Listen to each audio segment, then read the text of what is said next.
I think we're good. Ooh, the mic might be off. Let me check the mic.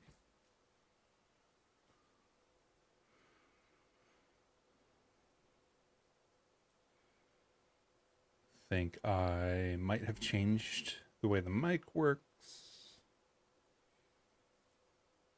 Properties. Mic aux, monitor. Where's the mono button? There's the mono button. All right. That should be good. Now we should be coming out of both speakers. All right,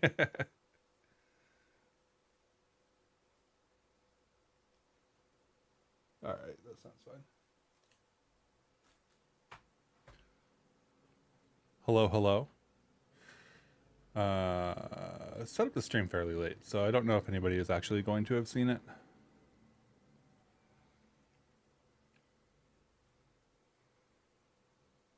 But so far, so good. All right, so we've got... Hello, hello. How's it going, Shamori? We've got, what? Multiple things we can do today. I think that we can upgrade the game to Bevy 0.14. Not 2048, but 2048 is already done. Let's see. So I was looking at a couple of crates. We need quite a few crates to be upgraded, to be able to upgrade the game. Bevy asset loader, Bevy ECS tile map, leafwing input, seldom state. IS progress, Bevy tweening, XPBD2D, perf UI, common assets, and then Bevy inspector eGUI. I think we can drop a couple of the debug dependencies. So like Bevy inspector eGUI doesn't have a release right now. And then I think we could drop IS perf UI too, potentially, for the moment anyway, until they get their 0.14 releases. Right during the Le Mans 24. Yeah. I think last week I just had something weird for breakfast, and it just caught up with me at the end of the stream, you know? So, made sure I got up early today. Made sure I got everything in my stomach and whatnot. Hey, Rom, how's it going? Hey, Steve. Hey, Thomas. Nice to see you. First time. Glad you're enjoying the channel and the other stuff. Yeah, so Bevy XPBD2D, I think, has a 0.14 branch, but it is doing a major rebrand in the release after that. So I think the upgrade for 0.14 is going to be smooth. But then there's going to be a new solver and stuff like that. Perf UI we can drop. Common assets already has a release. Seldom state already has a branch. Leafwing input manager already has a branch. I did some work on that. ECS tile map already has a branch. I did some work on that. Asset loader, I think, has a branch. I think I was looking at that earlier. This is IS progress, has a branch from the person who creates Bevy asset loader. Yeah, so we've got a Bevy asset loader branch. All of these are kind of going to be like Git dependencies.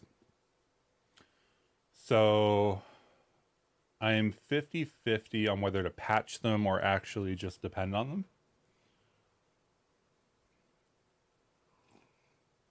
But we can run this first.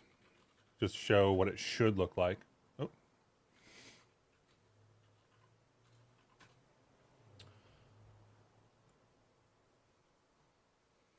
I think I have the controller hooked up. So we've got like 32 directional controller input for the character. We've got a couple of animations.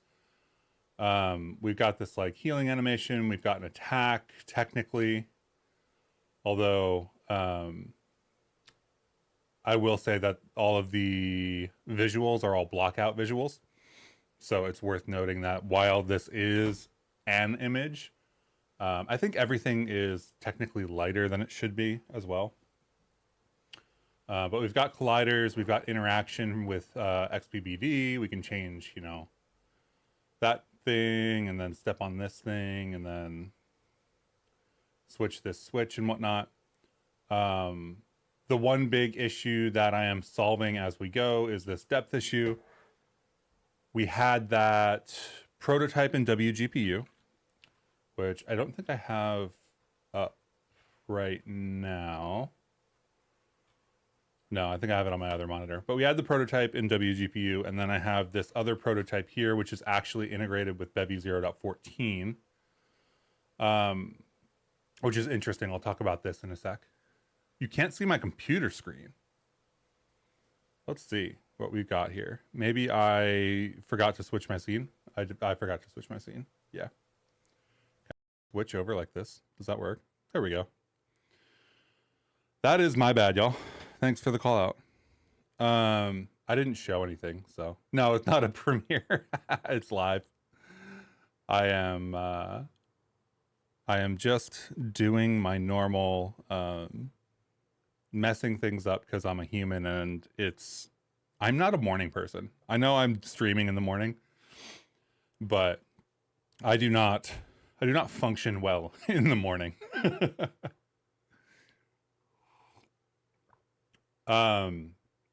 Okay, so I guess I didn't show the game then, which is fine. I'll show it again before we do it. This is one of the depth test things. So the clear color in this is why coffee is awesome. Yeah, it's right here. This is clear color is like green screen green. You can see it on the corners here. So you can see the tile map rendering in behind.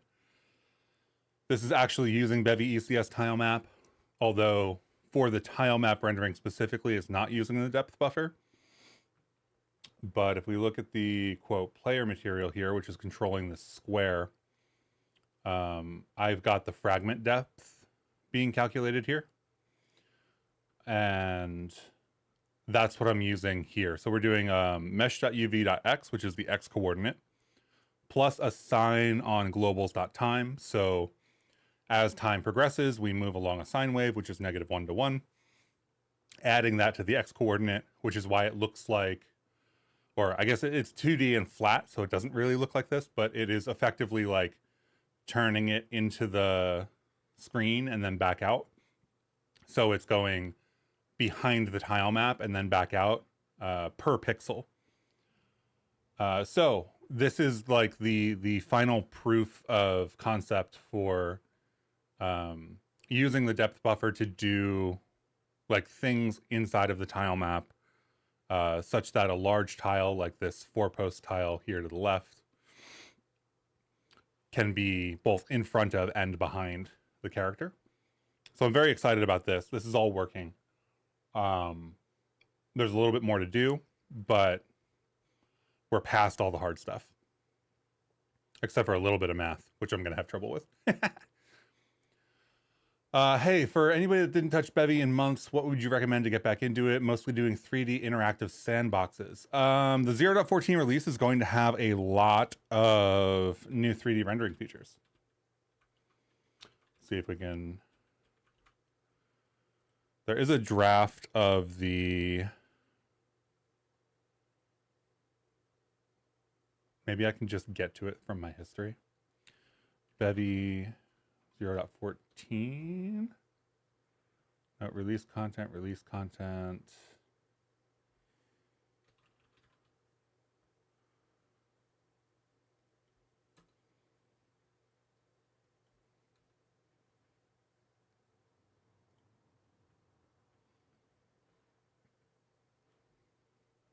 That didn't even send me to the repo.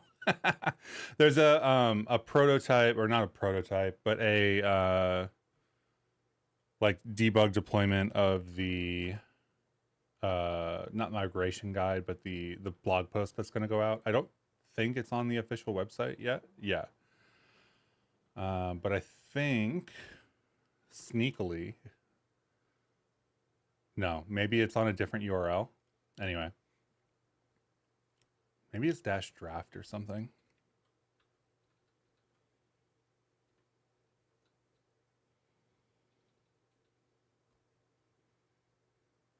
.4, that's old. The 0.4 release that oh man, I've been working with Bevy for a while. In any case, the 0.14 release is going to come out over the next week or two, I think. The big thing for 3D is that there's a whole bunch of new rendering features. There's a whole bunch of new meshes. And those are the things that come to mind immediately. So if you want early looks, you can go to the Bevy website repo.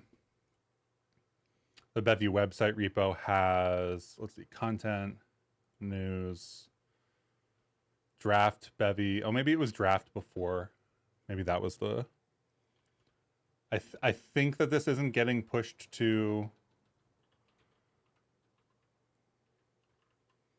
Bevy 0.14. No, it is getting pushed to the site. Okay. But obviously it's draft. Like, keep that in mind.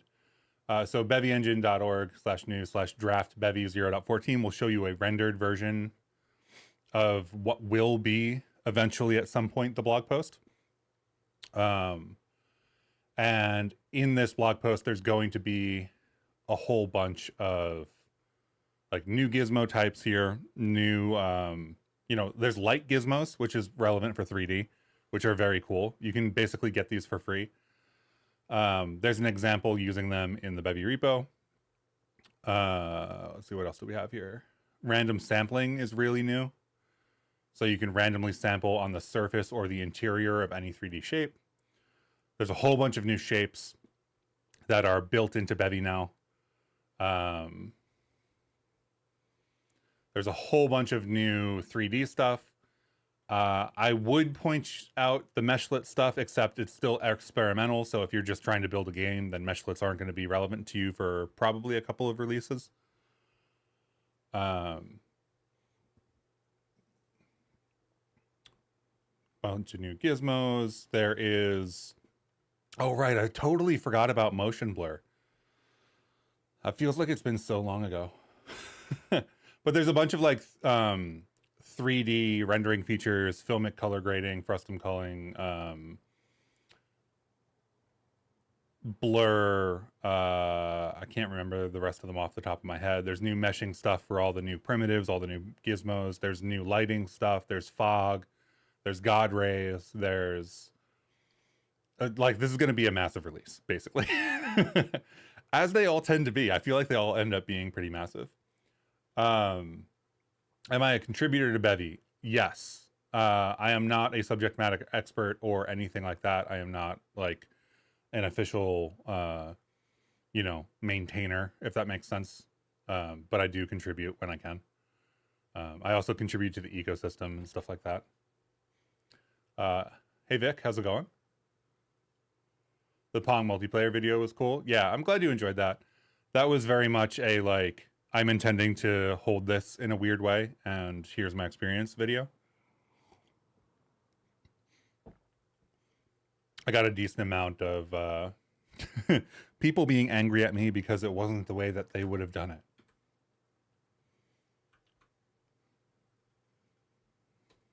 Okay, so we covered the depth buffer stuff. We covered whatever. We did the 2048 stuff at the end of last stream. So I can run that. And this is all fully upgraded at this point. There's only one thing that I really am confused about. And that might just end up being a bug or not. This button is supposed to use the UI color tint, which is a new thing in Bevy 0.14. The background color got split out from the UI image color. So when I hover this, it's supposed to tint this, but for some reason it's not tinting the image. And I'm not exactly sure why that is. May or may not be a bug, don't know. But the entire game is still working. Need to add some padding to the 9 slice for these score displays, but that's fine. But everything else works. The tests work. Main change for this was color and the schedule.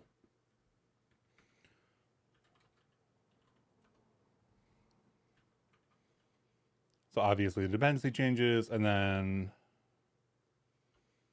yeah, any world access needs to be app.function world. instead of apply it, and then any color is now sRGB hex. And there's really not many changes for the 2048 stuff. So that's very exciting. There was one extra schedule we needed to run, but that's about it. What is the size of distributed package of entire game? It depends on the game. Very, very, very much depends on the game. Like, you could imagine a game that only uses minimal Bevy features and actually gets really, really small. I don't remember exactly the minimum size,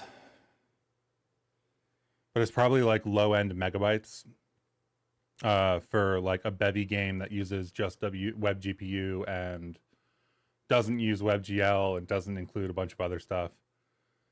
I don't think I've checked what the minimum size is in 0.13.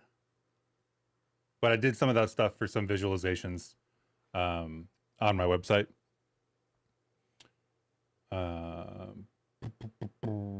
And then obviously games can get as big as you want. Call of Duty ships like 300 gigs. And like, that isn't necessarily game code. That is all like assets and stuff, right? So like, depending on the size of your assets, depending on what you're doing, that will be how big the games are. You were able to get Bevy OXR running with augmented reality and some motion control. The plugin system made it so easy. Took a couple weeks. That's sick. Yeah, I haven't done any VR AR stuff. I don't really intend to either. It's just not the area that interests me the most.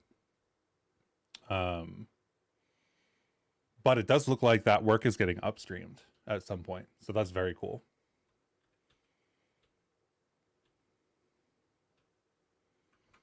All right, and then we're back to the game that I failed to show earlier. So start menu, game loads. We've got 32 directional input. This is a 2D sprite. So it's not a 3D model, even though it might look like that. I know a couple people have been confused or thought it was 3D.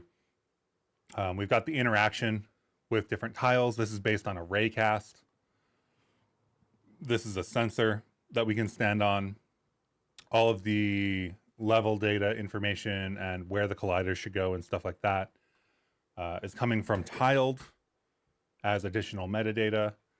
And then obviously the thing that we were talking about earlier is the depth buffer stuff. So like I can just walk through these stairs more or less. And that is not how that's supposed to work.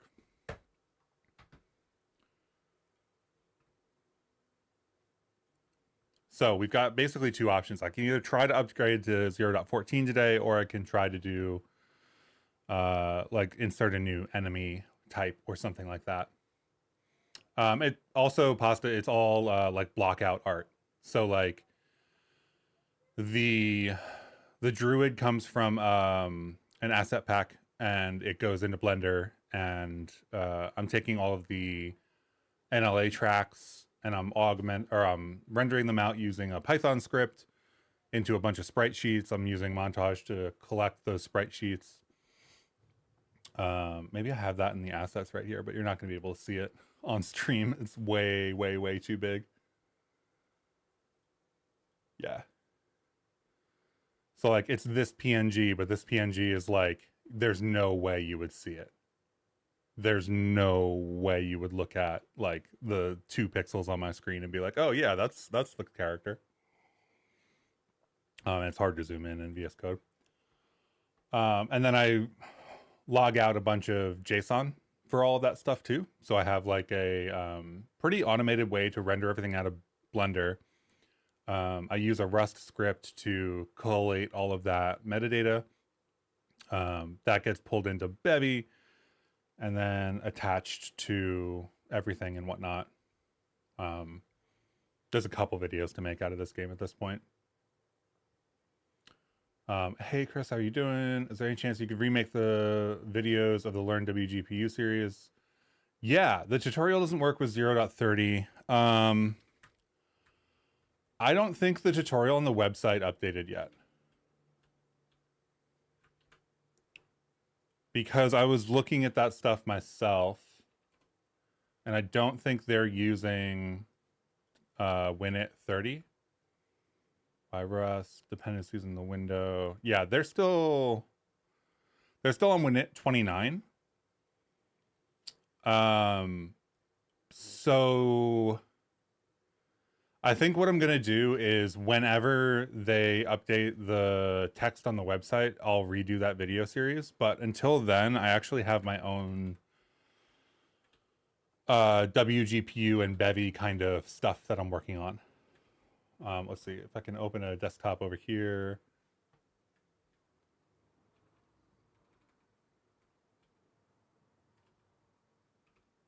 Maybe I didn't need to open a desktop. So this code, which I wasn't planning on sending or showing on stream, so it's not big enough. This code is what URL? wgpu for Bevy. GitHub.com, Rust Adventure, wgpu for Bevy. And this is like very early state, so keep that in mind. But I should probably link this in chat. This has updated winit code, if that's what you're looking for. wgpu I don't think has changed all that much, especially for very simple usage. I'll get you this link in chat if you want to look at it. But this is basically stuff that I'm in progress working on. So the triangle example works and whatnot. This is also where that depth buffer test example lives for me. But that's not really supposed to be part of it. The big thing about winit 30 is they changed to do this like trait-based impl. So let's make this a little bit bigger. So instead of having that like event callback closure, basically you have a struct that contains all of the state. And right now I just have everything in options. That's not necessarily required. But you have this struct with all of like the stuff that's going to be there for the initialization and there for the running of the event loop. And then you have to implement something like application handler for that struct. You implement resumed, which is kind of like your initialization. So anything that you want to create once and then have available gets created in that section. And then there's window event now, which is where the event loop is. And then that pretty much more or less works as expected. Redraw requested is where you want to put your rendering stuff. And then I believe, at least on Mac, you have to ask for the redraw in about to wait. I don't know if that's true on all platforms. I do know that it's true on Mac. I don't know that you actually need this on everything. But yeah, that's it overall. The other thing that I would mention is people had trouble with figuring out how to share the window and just stick the window in an arc is basically the answer. So my little state struct here has self.window and window as an arc. And then that's what I use to pass it into a bunch of stuff.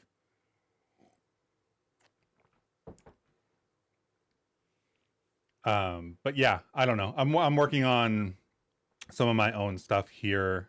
Some of my own, like trying to take a different angle. I think the Learn WGPU website is very much like coming from the perspective of somebody who has written maybe GLSL or something like that. And I would prefer to write something that is a little bit more like WGPU on the pipeline to writing Bevy stuff. So that's what that repo is going to turn out to be. I don't know how long that's going to take me, but at least the basic example is there.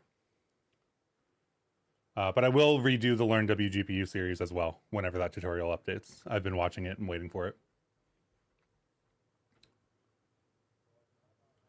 Okay, so if we do the update, since nobody has declared a preference, if we try to do the 0.14 update, what do we have that we need to do? Maybe I git ignore screenshots. I go back and forth on whether I should ignore this screenshots directory or not.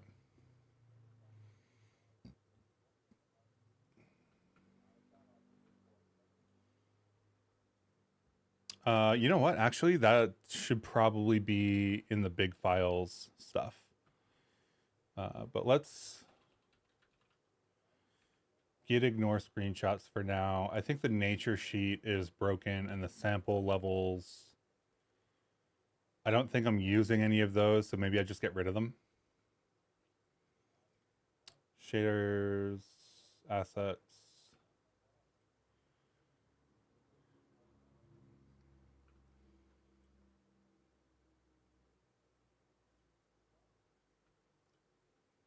I don't think this nature sheet is actually something that is even usable. I think it was one of my test sheets.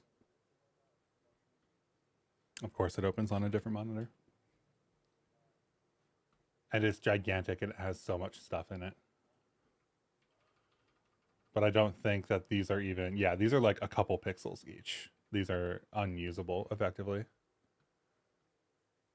So we'll just delete that.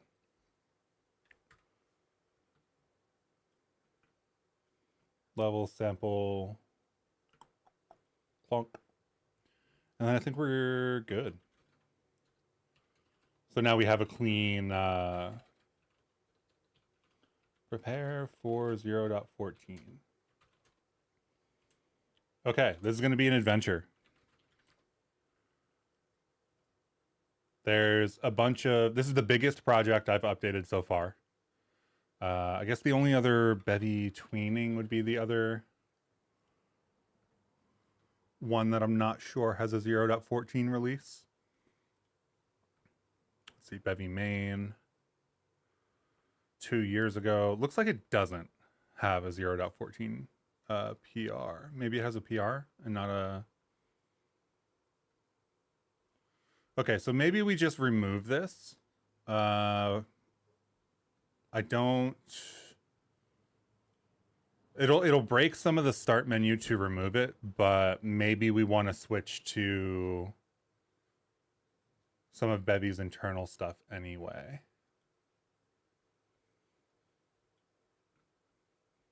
So that'll be a concern. ECS tile map, we already have a branch for. Leafwing input manager, we have. Bevy asset loader, we're going to have to do a git dependency for.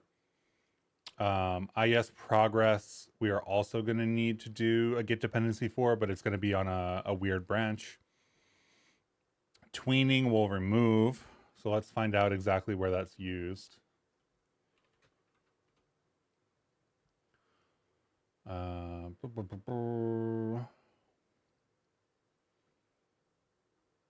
Looks like the start menu is the only place that really uses it, which makes sense. Tweening plugin, Bevy tweening. So there's a couple of, like, when the start menu starts up, it does a couple of things. It loads some things in, it moves them around, it tweens some opacity. I don't know how important any of that actually is to the functionality, though. I don't know that we actually need to care. We've got an event for when the tweens are over.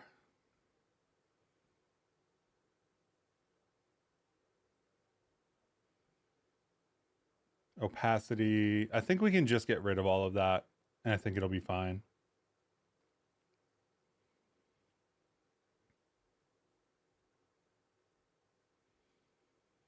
Worst case scenario, we'll have a little bit of a broken start menu that we can then rebuild. Is Jarl Fantasy Colony Builder also isometric 2D? Jarl, I believe, is not. I believe it's just top down. Right, because it doesn't have that like cornered perspective.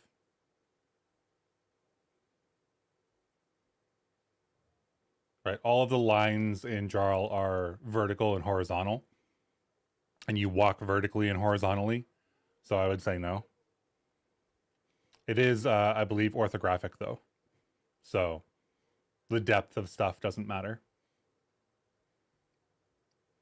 But you see how no angles in this game are like at kind of like that 45-degree-ish angle.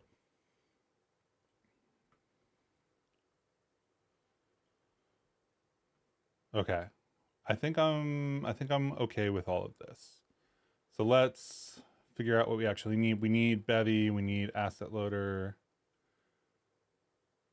leaf wing, seldom state has a branch, I know that. Progress. Tweening, I think we said we're going to drop. Bevy XBBD2D is the big one. Common assets already has a release, I think. And then I think we're going to drop Bevy Inspector eGUI as well. So, thoughts about Bevy Replicon? Looks interesting. Haven't used it for any like production game or anything, so don't have much of a sophisticated opinion.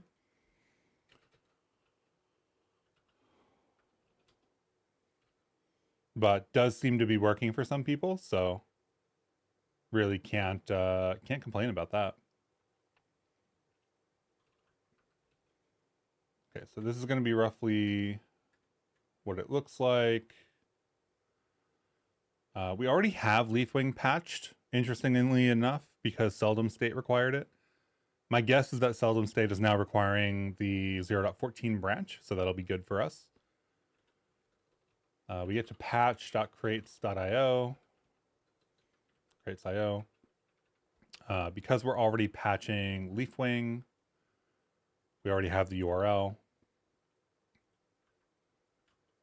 And then this is not the revision we're going to use. We're just going to use whatever revision I think Seldom State is using, because that is the big dependency. Or that's the deep dependency, is what I should say. Bevy Asset Loader has this branch.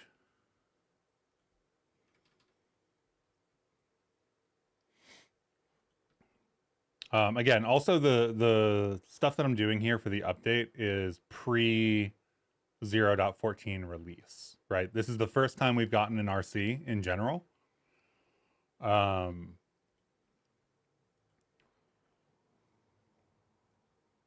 Not the SSH URL, the HTTPS URL.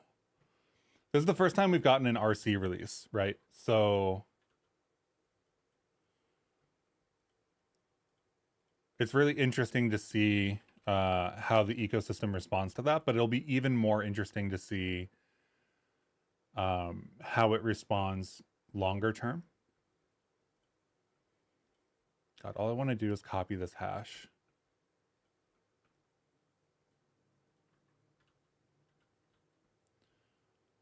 Bevy's going to be able to take the actual release, I think. So I think we can just 0.14-rc.2 is, I think, the way it works. We've got the tile map URL here. This is actually coming from my repo on that branch. So if we go to github.com/star pull requests, we've got the 0.14-rc.2 branch, but this is coming from my repo. So I'm just going to use my repo. And then we can swap it back at some point. Rev, I don't know that I need a revision. Let's do a revision. Let's do revisions for everything, I guess. Okay, so we've got asset loader, we've got tile map, we've got Leafwing. We need the Leafwing commit.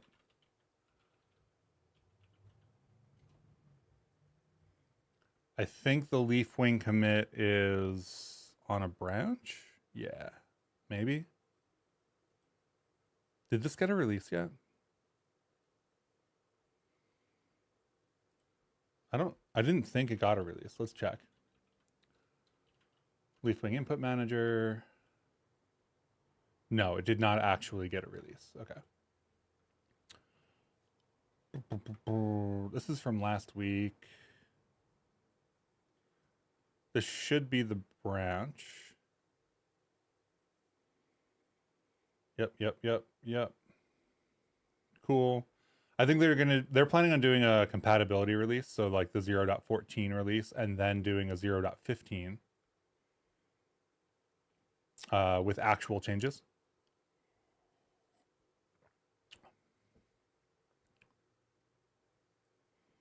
Features Saturday.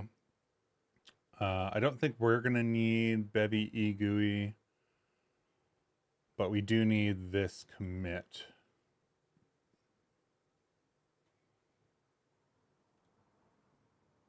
Copy. Seldom state is another one that needs to come in.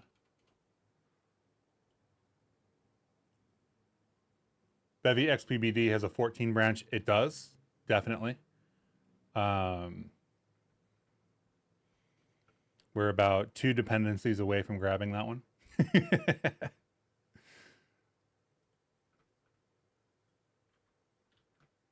Let's see, Bevy 0.14.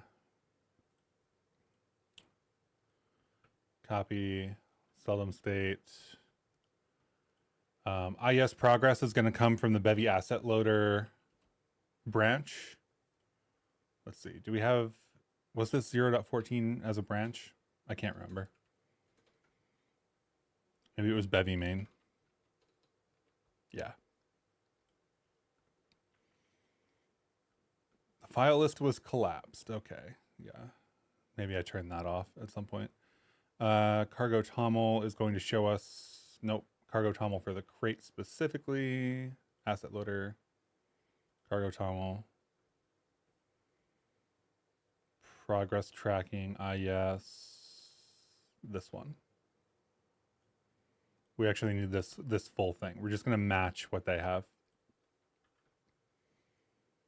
Because the reason we have IS progress at all is just because of Bevy asset loader. So using the dependency for that is fine. XPBD2D is what we were just talking about. XPBD2D. Hey, Yudo, how's it going? And we're going to go to the repository. I think that they have the labeled branch. Yeah, cool.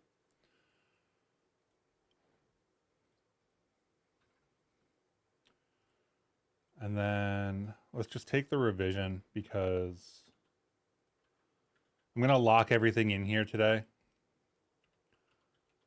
I think ISPerf UI has a PR from somebody. Christopher.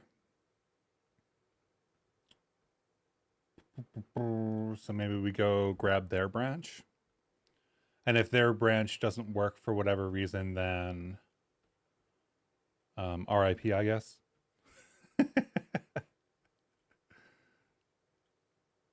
We can always remove ISPerf UI. It's not critical to the functionality of the application. Let's see, docs.rs/Bevy common assets. This has 0.14-rc.1. That's an interesting version.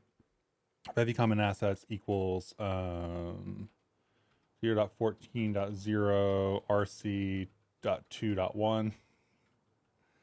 And then Bevy inspector eGUI, I don't think even has a branch. I think it's the only dependency that we have that we actually can't update without functionally updating the core crate ourselves. Because the Bevy main, if I remember, it's old Bevy main. I don't think they have a PR open. Oh, there's one. Oh, from Christopher again. Looks like this needs a pass before getting merged. So maybe we won't use it. Maybe we'll just skip it. So we'll go into our main and we will take out any inspector eGUI stuff, which is fine because we really only use it for debug purposes and it's not a huge deal. So Bevy inspector eGUI probably also needs to be removed from the dependencies. Bevy ECS tiled is ours. I should have named this something else because I keep thinking it's the official package. Other than that, I think we're good. Let's check out inspector just to see if it's anywhere else. I'm using ripgrep here. There's also ACK and a whole bunch of other ag, silver searcher, whole bunch of things that work pretty well. I just happen to be on ripgrep these days. Okay, so what are the chances that this even what are the chances this runs? Very low.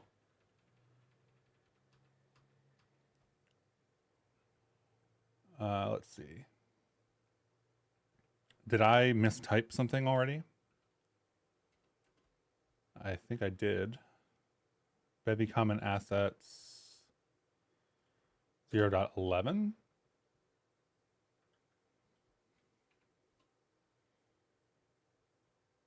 Failed to resolve patches for Rust Lang crates index.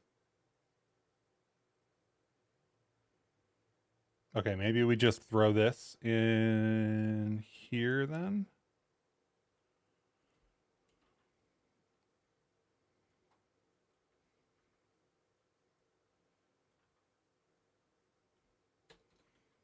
Cool.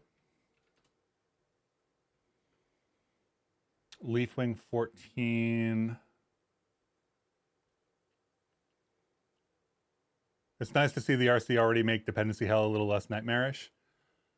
Yeah, I think that we'll have actually better luck with the RC in the future. I think this is the first RC, right? So I think what we're seeing here is people didn't really necessarily expect there to be an RC. So some of the crates are still I don't want to say lagging behind because it's like, okay, yeah, pre-release RC working on main kind of, you know, nothing is really behind per se. But I think that it'll be interesting in the future to see if people are prepared for an RC and if the RC updates get published by the ecosystem. But it's definitely like the first RC is not necessarily going to have that.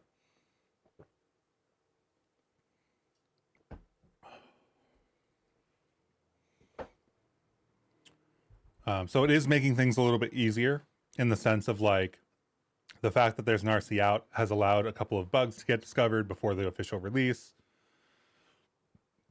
There's a bunch of like people who are doing like 0.14 upgrades, which is wonderful. Seldom state 0.10 requires Leafwing 0.14.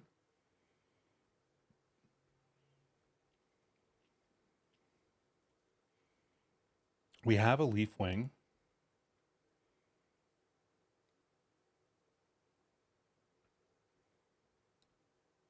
Is this dependency hell for game dev? This is actually, so I'm upgrading to pre-release versions of Bevy is what I'm doing. So this is the first attempt at doing a project this large with this many dependencies for this cycle. So we've got 1, 2, 3, 4, 5, 6, 7 dependencies, not all of which are required.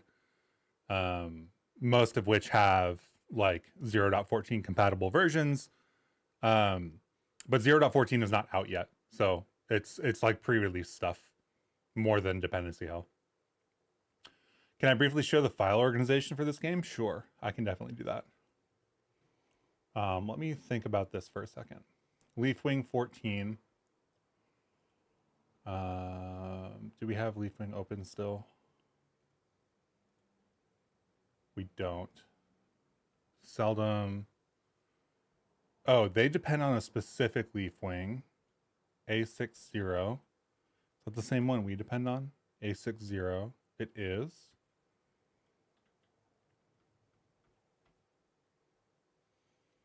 Maybe we cargo update. I always forget to do that for sure. Okay, interesting.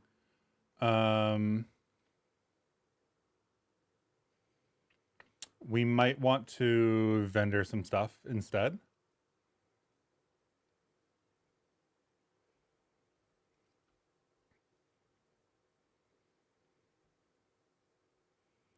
Dev dependencies, leafwing input.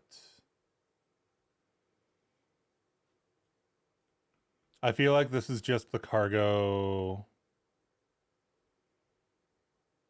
I feel like this is just cargo not realizing that the dependency that we've asked for and the dependency that we need are the same one because of the RC variant.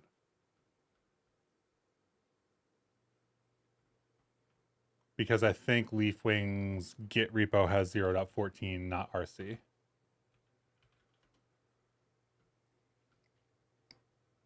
That's probably something worth mentioning back to the Bevy project, now that I think about it.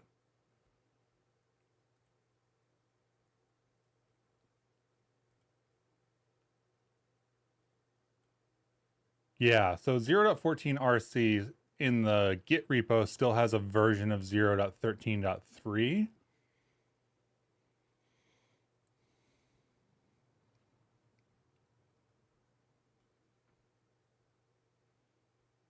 Where's it getting 14 from?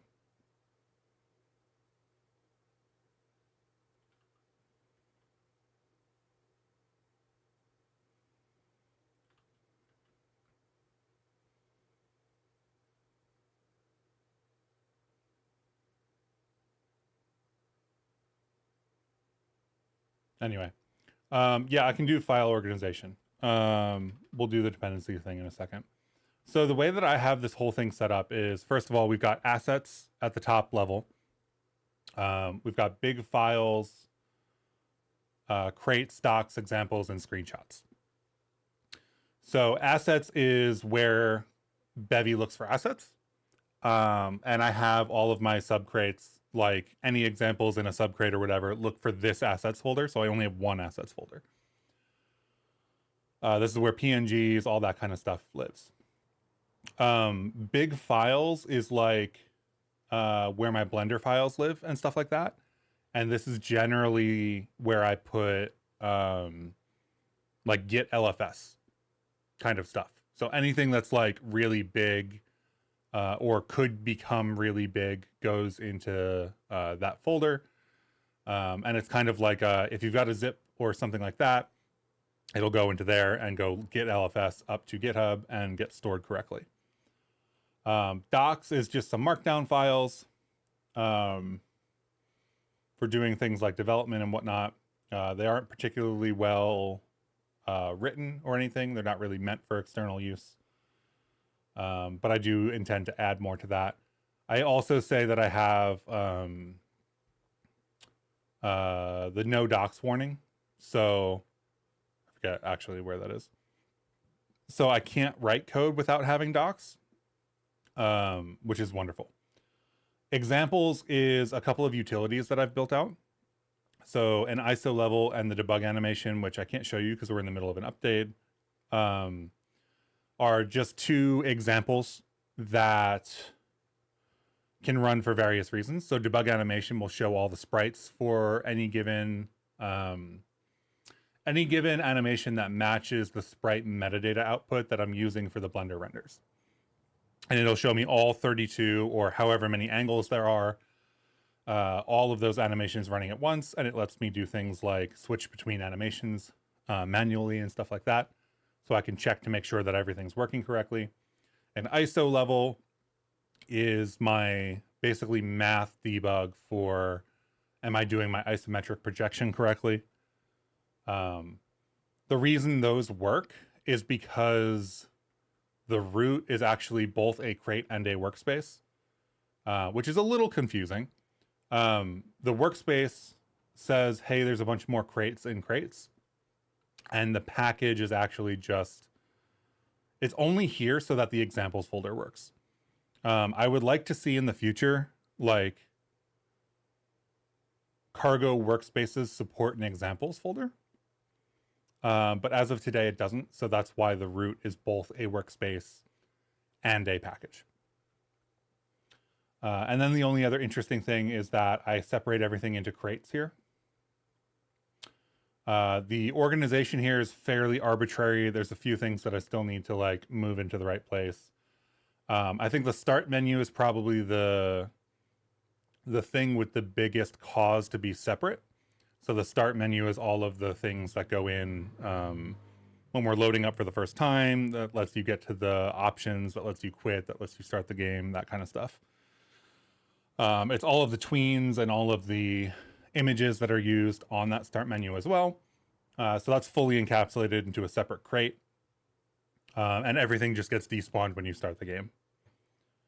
The other thing that's probably the biggest other two like utility crates is I've got a crate for animation that has a bunch of like the stuff that I'm using to both manage the scripts that I use to run Blender and render out the metadata, as well as actually use it in game. So that's where all these types live, so that they can be used both in the Ivy crate for the game and also in the scripts for metadata generation. Bevy ECS tiled could be its own crate entirely. I could just split this out one day and throw it on GitHub.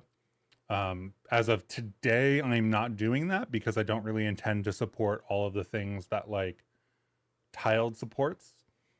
I am only using an isometric level editor, or I'm only using the isometric stuff. So it's just this. It's just the way that I want it. And I don't really intend to support all of the things that Tile can do, just the things that I want to do, which is why it's local to the project. I like the workspace setup because it allows me to split things up into crates like this. Ivy Tools is literally that tooling that I was talking about earlier. So anytime we do headless rendering from Blender, anytime we do metadata generation for the texture atlases, anything like that, all goes into this tools crate, which can then just be used to generate that stuff. I decided to put the events that are in the game into their own crate because I like the idea of having like an event registry. Like I like the idea that you can come into the game as maybe somebody who isn't familiar with the code base, go, okay, what are all of the events that can fire? And having like a singular place to look at that. App info is semi-interesting because I want to display it on the start menu and I want to use it in the game. So it has to be kind of in a separate crate to be able to be used in both of those places. And I decided to put it into its own crate because that seemed like a good decision at the time. And then basically everything else is in Ivy. So like the way you would normally write a game in the sense of like all of the code for the game is in one crate, that's just everything else is in Ivy. That includes the actual main.rs that spawns the game. That includes any code that I haven't actually like put in a place yet. All of that is in Ivy. This player could probably get pulled out into its own package or something like that, which would be interesting, like player character controller or something. The way that all of these files are organized is roughly in terms of plugins anyway. So here we have the physics plugin that handles like before and after kinematic collision stuff. So that's just like hold away in its own plugin, as is like the player stuff is in its player plugin, and the animation stuff I think is not in a plugin yet. I think this is just some utility functions.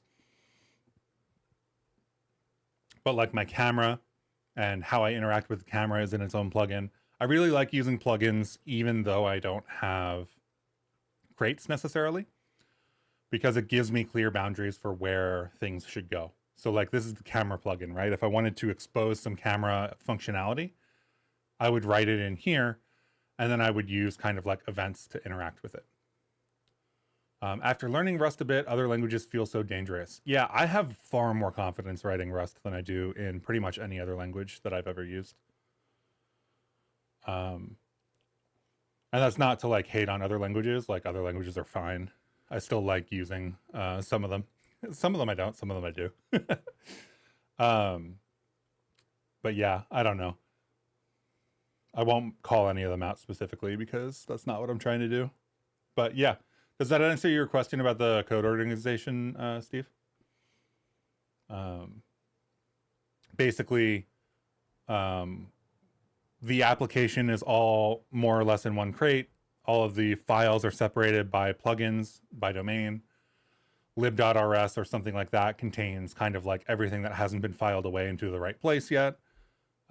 Anything that has like more of a specific place goes into a crate itself, which also allows me the potential to like at some point in the future, if I wanted to pull one of these things out and like put it on GitHub separately, I could.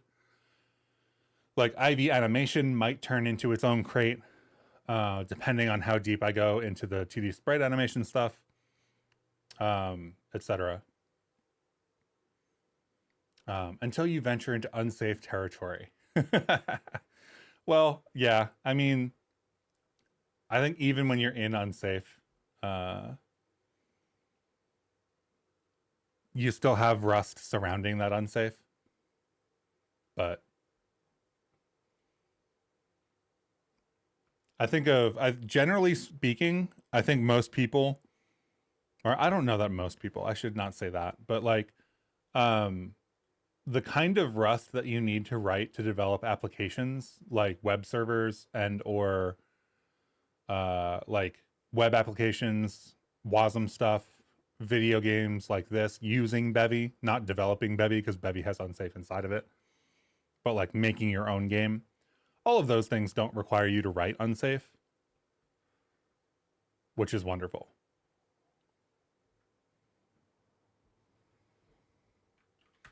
So I think there's a distinction, as is like true in all respects. There's a distinction between application level stuff, library level stuff, and then like infrastructure level stuff. And I think if you're truly writing infrastructure level stuff, you might encounter unsafe a little bit more. If you're writing library level stuff, you may or may not be able to avoid it. And if you're writing application level stuff, you probably don't need to touch it unless your application is like custom embedded stuff, at which point you're kind of like are sliding back into lib and into infrastructure on your own. I think Rust forces you to be a better programmer. Now your thinking is so much different than before. I think learning any additional language will make you a better programmer. I don't know that it's Rust specifically. I will say that every time I've learned like a foundational new language, it has taught me something about how to write other languages as well. Okay. 0.14.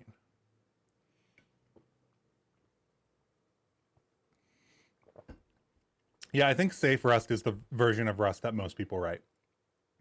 I don't have stats for that, but I think that safe Rust is the vast majority of Rust in the world.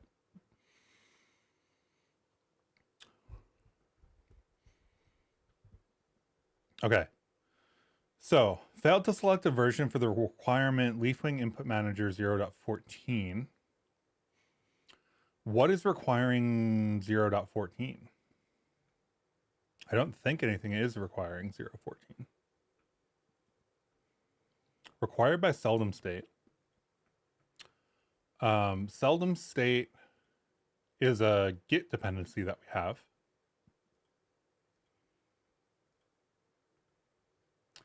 And we're using the main branch, right? Which has Leafwing Input Manager and does not have 0.14 here. So it must be pulling 0.14 from Leafwing, right? A603533.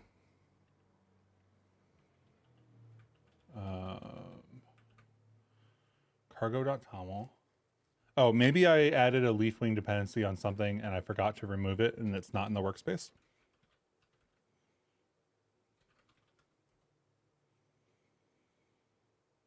No, it looks like it's all fine. I only use it in Ivy, so there's nowhere else. And then leafwing in cargo.toml doesn't have a dependency on anything.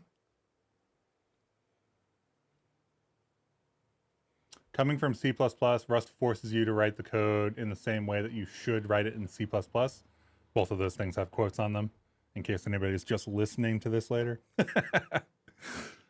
Yeah, I've heard that from some people as well. I think the boundaries that Rust sets up are pretty good when it comes to actually writing stuff.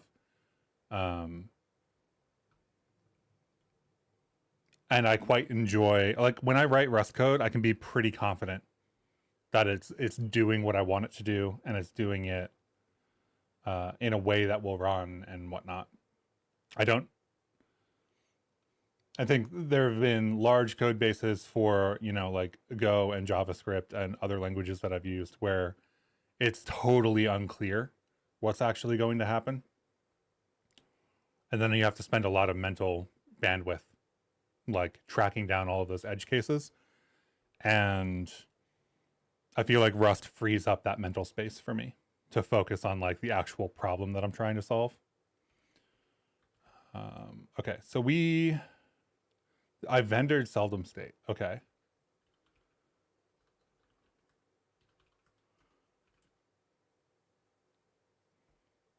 So I think we're not actually patching seldom state would be my guess. Yeah, we're not actually patching seldom state because we're using the local, because the override is the override for crates.io, not for Git. So seldom state here is a Git dependency. Seldom state here, if I uncomment the actual dependency, I think will clear that up.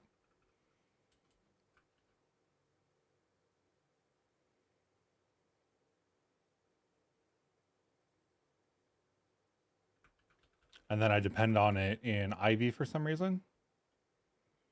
I need to get these paths out. I need these to be workspace.true. I think for Ivy it's fine. Let's see, Bevy, asset loader, seldom state, workspace. Oh, that's fine though.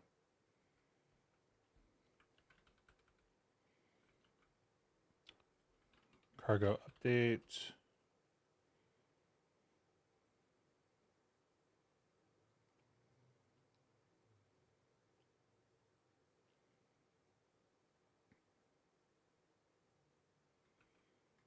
It's not going to let me do this without fixing that. Okay.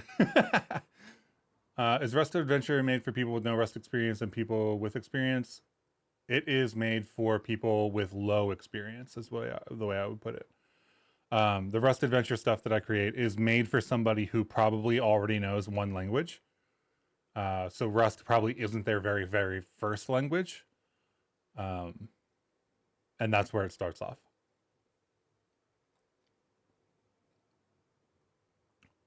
Rust brings you a lot of joy. That's wonderful. It brings me a lot of joy too. Actually, like the thing that I really like about Rust is that it opens up the amount of stuff that I can work on.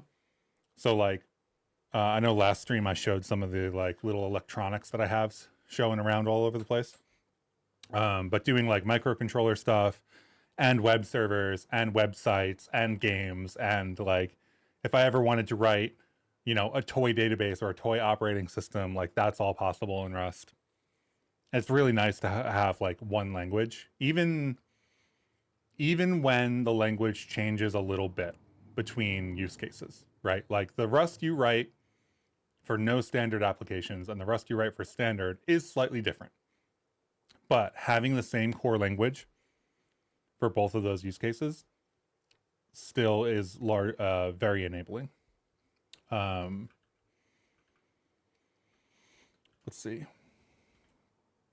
This is my own thing here. So let's stash this actually. Let's pull because I believe this will just be what we were going to pull down anyway. Yeah. And then let's go back to using the path.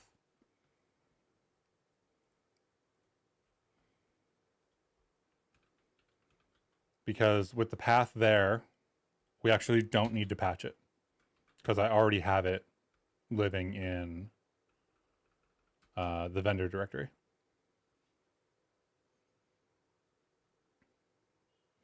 Yeah, I actually, you know, like I really like Rust for a variety of reasons, and most of them are it frees me up to think about the things that I actually want to think about, you know, the problem I'm trying to solve. And it gives me confidence when I'm actually building stuff. I don't know that I would have. I think if Bevy was written in a different language, I don't know that I would have had the confidence to do some of the upgrades for 0.14 that I did this time around, like Bevy ECS tile map and stuff. Or just dive into the rendering stuff as much. I think Rust really supports me when I go to do that, which is wonderful because I want to do more of that stuff. Aha, we have a 0.13 that slipped in. You see that? It's always suspicious when the dependencies jump up. 0.13. What do we think is requiring 0.13?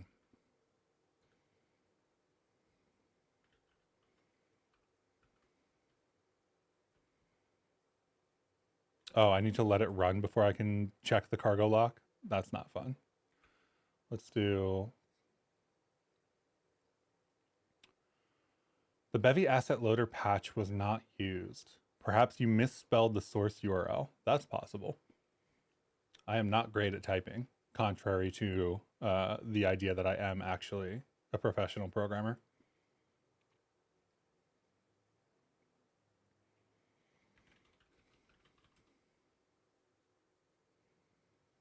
Run our cargo update. Did that get rid of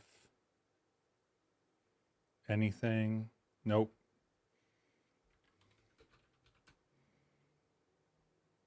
The Bevy ECS tile map is not getting used because we're still using our local version of it, probably. I don't think we have changes in our local version, so let's try that. Or let's check that at least.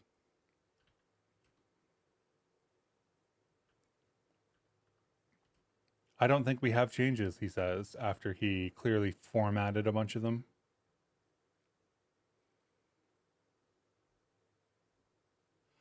I don't think I have changes, so I'm going to stash this.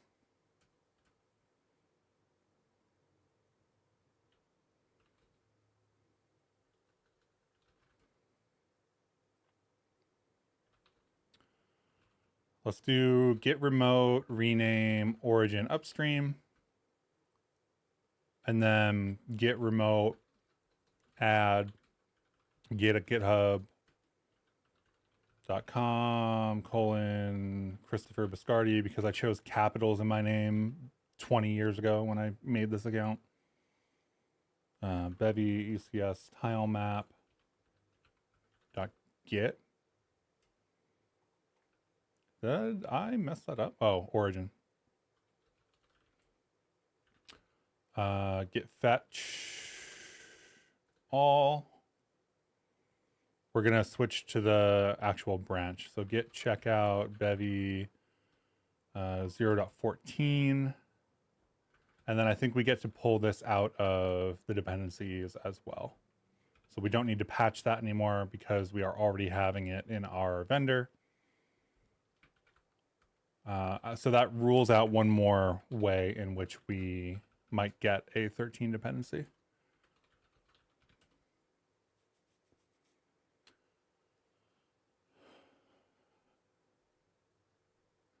I wouldn't watch that channel, Steve.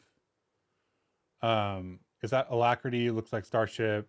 I like the boxing on your LS and stuff. Yeah, so this is Alacrity, macOS, new shell. And new shell is really the thing that is doing this nice stuff.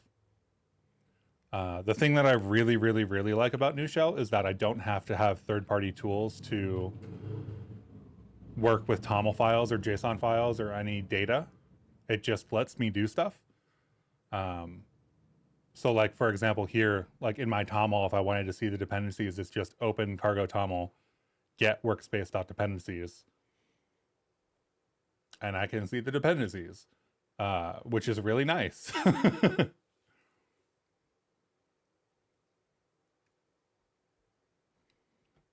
All right, let's see. Patch Bevy asset loader was not used in the crate. Why was Bevy asset loader not used in the... Is that because version 20, asset loader, common assets.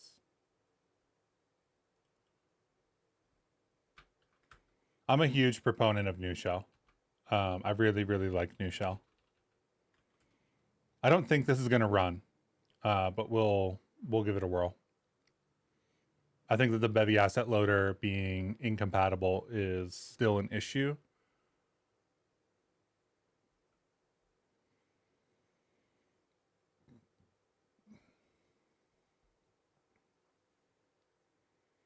The fastest Git command typing without Googling you've ever seen. I don't know. I've been using Git for a long time. I am not by no means a Git expert. And I think that's more of the Git is just a really complicated thing, is really what it is. I don't know that knowing all of the commands is ever going to make its way into my head. But the ones that I use, I definitely know. They still use Bash, but use NeoVim as a pager, so even nicer in a way. Yeah, it's dope. Yeah, NeoVim's great. You can only do little things without an IDE. You get better at it. You know, it's just practice. Just repetition, doing it over and over. We've still got a Bevy ECS 0.13 in here. So I think I'm just going to let this build out a little bit. And then we'll check. We'll get a definitive answer to why we have a 0.13 dependency in here. Is there something that I didn't get rid of Bevy Inspector eGUI. Let's get rid of that. Sometimes it's really the easy things.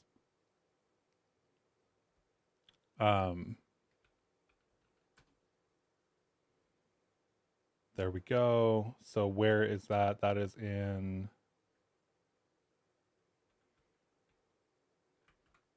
I think a couple of the examples will break if I remove Bevy Inspector eGUI, but we'll get it back in whenever they do their 0.14 release. Still nervous about Bevy Asset Loader not being used. Why is Bevy Asset Loader not being used? We've got the override here, and we are using the crates.io version up here. And the only thing I can think of is if one of the dependent crates has a dependency that I didn't clean up. Okay, workspace true, workspace true. So we're good there.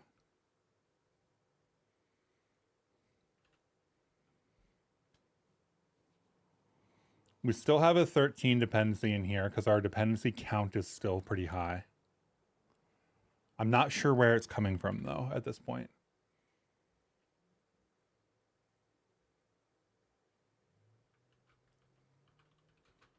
Maybe I didn't run the cargo update enough.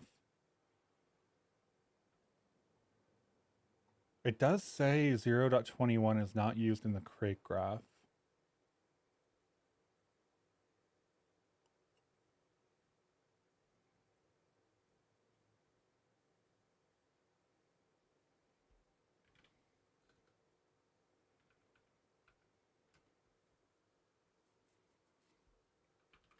So something is pulling in Bevy 0.13.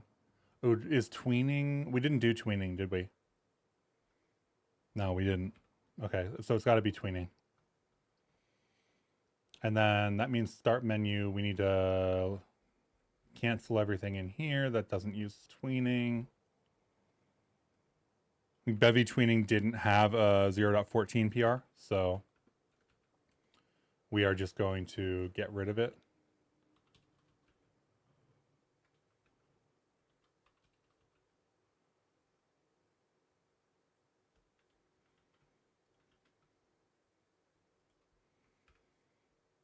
And we're going to get rid of anything associated with it as well.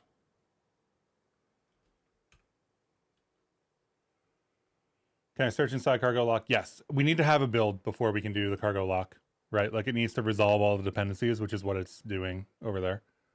I probably could have done a cargo check instead of a run, but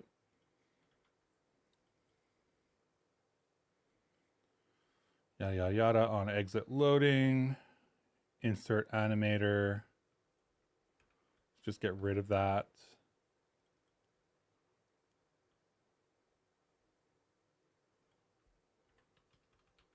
I'm sure I'm going to miss one of the tweening things just because I do have quite a bit of them here. Smoke, start menu item, yada, yada, tween, tween, tween, animate loop, get rid of these animators. Get rid of this tween, tween.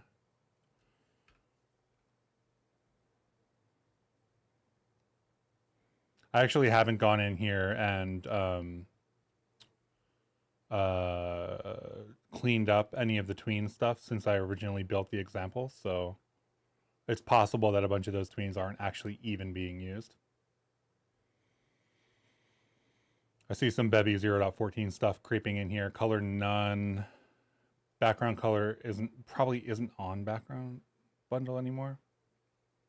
The color stuff changed anyway, so.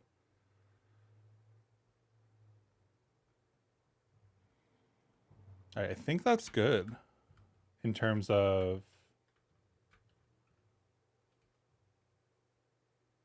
yeah, okay, so now we have a Bevy tweening issue, which was in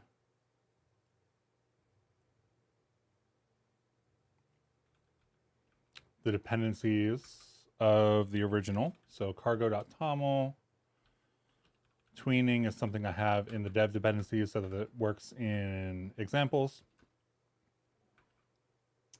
Let's see, Bevy tweening is probably a dependency in one of the crates as well.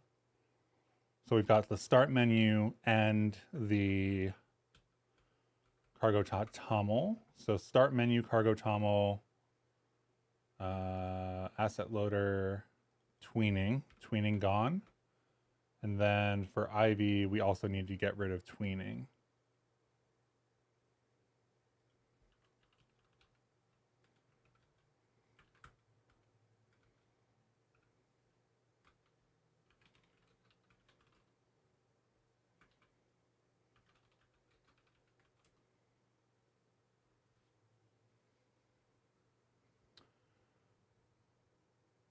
Is it possible to make AAA games in Bevy?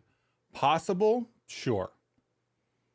I like a AAA team will have a whole bunch of people, right? I think that there are real blockers to somebody who would want to ship on console, for example, right? And I think that from my understanding, having not worked at a AAA studio, so important context for my answer, I believe that a lot of the AAA stuff both has a lot of very custom workflows and also is very artist driven.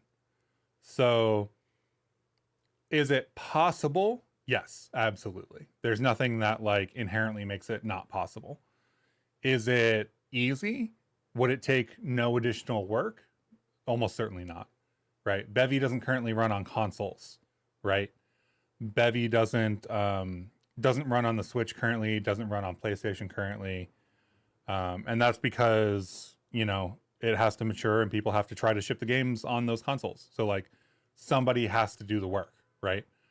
And those things are blocked by NDAs and things like that. The other thing is that like a lot of those asset-driven workflows, a lot of those artist-driven workflows still need to be supported, right? Like somebody needs to have built the stuff so that you can do things in whatever application, right? Like there's no current, as far as I'm aware, there's no current like Houdini importer, if that makes sense, right? So yeah, well, like Ad is saying, basically like there's AAA teams are huge. They have the numbers and the funding to probably do it, but there's a bunch of work that needs to be done, right? Like it's non-trivial, but no AAA game is non-trivial either. Yes, they do a lot of custom work. That's why I said like it's not that it's not possible, it's just that like you have to commit to doing the work that you would need to do, which is quite a bit.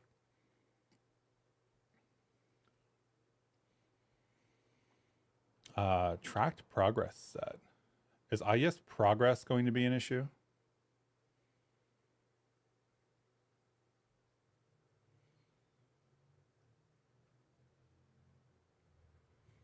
Progress counter. Okay, so let's do Bevy.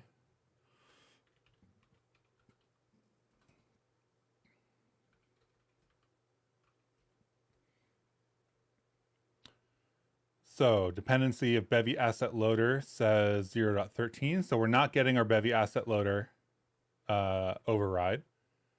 And then Leafwing.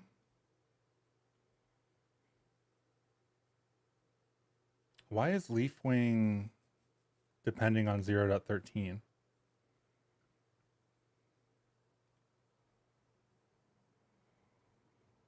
What is depending on Leafwing? Bevy 0.13, let's do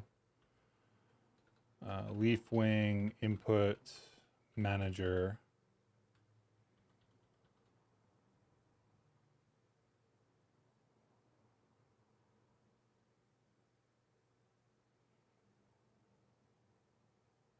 Am I reading that correctly? It's saying that Leafwing input manager 14 is depending on Bevy 13.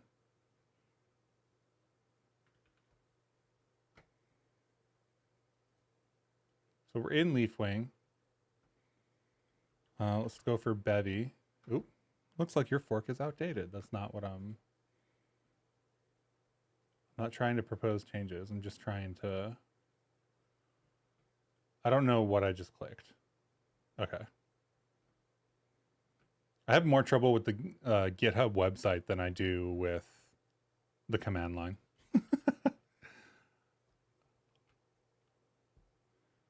No, it says Bevy 0.14. Why are we getting Leafwing with a dependency on 13? How will these updates improve my game? Okay, so the major thing is that I have this thing that I want to do over here. I don't know if you were here for this earlier. But I have this demo for using a depth buffer to control what is in front of what else, right? This in particular is a fairly simplistic demo of it, but it is, I did it with wgpu first for the depth buffer. Then I moved it here, which is a Bevy 0.14 version with a patch that implements a depth buffer for the 2D passes, and then additionally uses that depth buffer to control whether this square is in front of or behind the tile map using a fragment shader. So this in particular is the reason I want to upgrade, because the work that I'm doing is on top of a 0.14, right? It's not, I don't want to backport it, right? I want to move forward. So that's the The primary reason I'm trying to get this updated sooner rather than later is because I want that stuff to be in game, right? I don't want to do the work in 0.13 and then have to redo the work for 0.14 and do all that kind of stuff.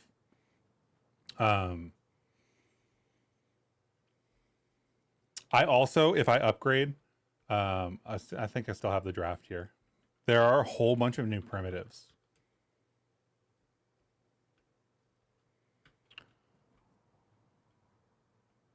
Heart mesh builder? Is that custom? Okay, cool.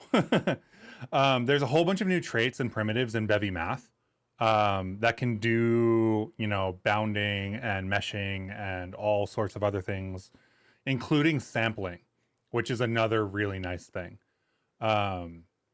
So sampling is the idea that you can take either the boundary or the interior of a shape or one of these new shapes and pick points on the outside. So like if I wanted an attack that created a circle and then had semi-random lasers shooting out from it, that's what I would use sampling for. And if I was doing that in Bevy 0.13, I would have to come up with my own shape, my own sampling method, my own whatever. It's just like that stuff is going to be much easier if I upgrade.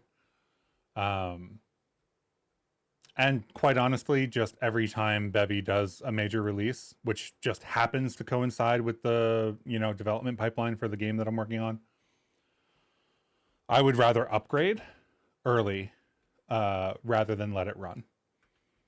Because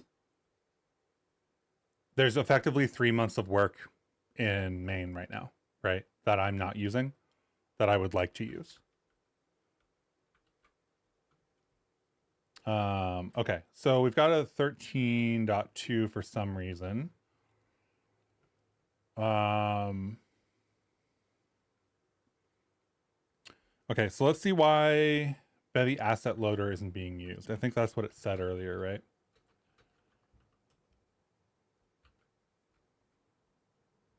Bevy asset loader 21.0-rc.1 was not used in the crate graph. Check that the patched package and available features are compatible. If the patch has a different version, run cargo update. And it may or oh, Bevy XPBD 2D. I thought we upgraded that. We did. But there's Leafwing Input Manager 0.13. Why are we using 0.13? It starts to get a little weird with the Git dependencies. Is one thing I will say. I saw somebody saying something along the lines of like, as soon as there's a Git dependency, everything's fine, and thus the RC releases aren't necessary. But I really do believe that RC releases would make all of this a lot easier. Right? If every crate that I was trying to work with in this project did an RC release, they would theoretically all work together and I wouldn't be running into these issues.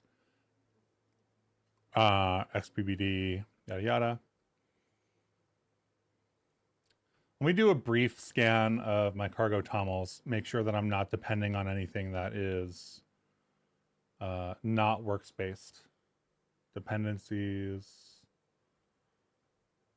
clap, Bevy, Serde, Bevy, Bevy, Bevy, asset loader, iter tools, drum,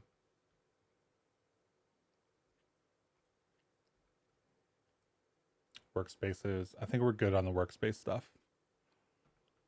So asset loader is depending on 0.13, which is wrong. And then Leafwing is also, for some reason, depending on 0.13, which is also wrong.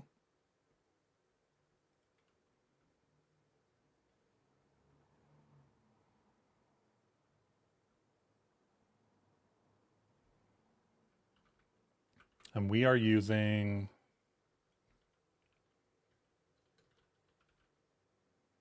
a Git-based version of Leafwing, and that's why that's coming in.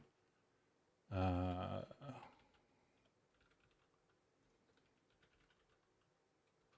don't know. Leafwing input manager equals what? Like, what did we say it was? Like 0.20 or something?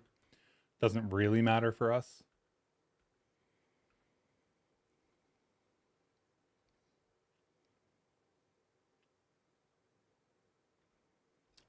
What is, let's see, Leafwing, docs.rs, Leafwing input manager, 0.13. Oh, I thought it was like way ahead for some reason. All right, so that'll get us the patch for Leafwing, which is what we want. Bevy is on its version, so that's good. Asset loader should get its patch. Not sure why it isn't.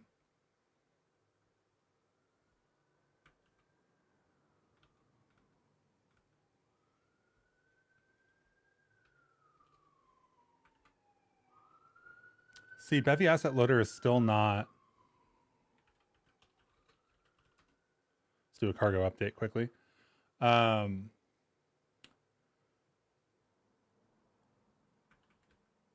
Yes, I think it wasn't that way in the cargo lock because we had that Git dependency.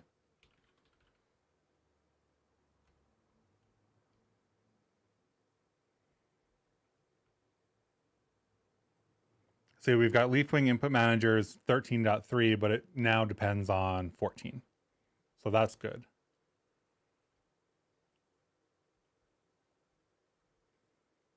So seldom state on Leafwing. Whatever this is depends on Leafwing. Ivy. Whatever this is depends on Leafwing, the workspace. Input manager. That's got a dependency on Bevy 14. So that's all good. Leafwing is good. So we've got asset loader as really our issue at the moment. And that's because Bevy asset loader itself depends on 13, which is really unexpected, honestly. Because we don't have, as far as I'm aware, Bevy asset. There's the patch, there's the dev dep, there's the real dep.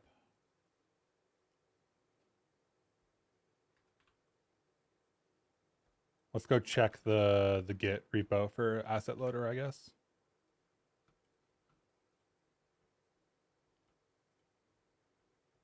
Asset loader, Bevy main.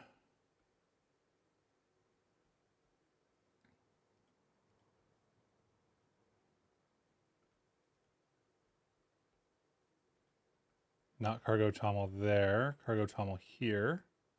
Cargo choml. This has the correct dependency. So it's just the fact that we aren't patching it correctly. You pretty much always wait 3 weeks after a new Bevy update, so give some crates some time to upgrade themselves. For sure. Yeah. That makes total sense too. I think that for this particular project, the upgrade happens to coincide with a patch that I want to put on top of Bevy main, that depth buffer patch for the 2D pipeline. So it just so happens that this makes sense for me to do sooner rather than later. But yes, I think that in general, if you have a larger game, it's probably better to wait, especially if you have a lot of dependencies with, 3, 4, 5 layers of depending on other Bevy crates. Okay, so why isn't this patch getting picked up then, is the question. Bevy asset loader 0.14-rc.1 was not used in the crate graph.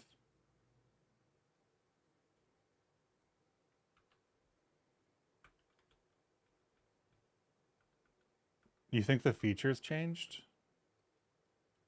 Let's check. 2D, 3D progress tracking. I think those are the only ones we're using. 2D, 3D, or 2D and progress tracking. So I don't think that those have changed.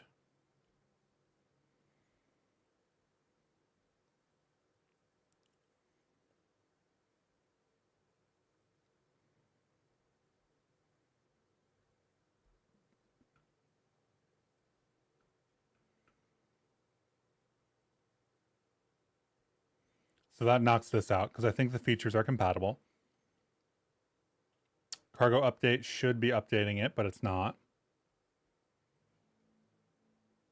The only other thing I can think of is this optional dependency clause here. Did you contribute to any Bevy updates you plan to use in your game? Did I contribute any Bevy updates I plan to use in my game? I think so. I don't remember.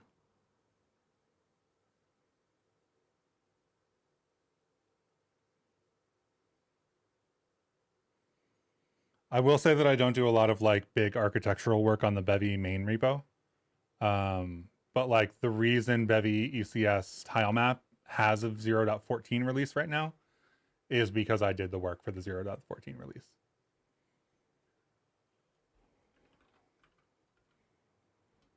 So depending on what you consider Bevy, the answer is kind of, maybe, or definitely yes. Because if Bevy ECS tile map, I don't know, probably somebody else might have gotten to it, but in the 0.13 cycle, it lagged behind a little bit. So I wanted to make sure that that got up. Okay, so let's take this then and Bevy asset loader, right? Common assets, leaf wing, asset loader. Let's just drop this in here and see what happens. Because that shouldn't resolve.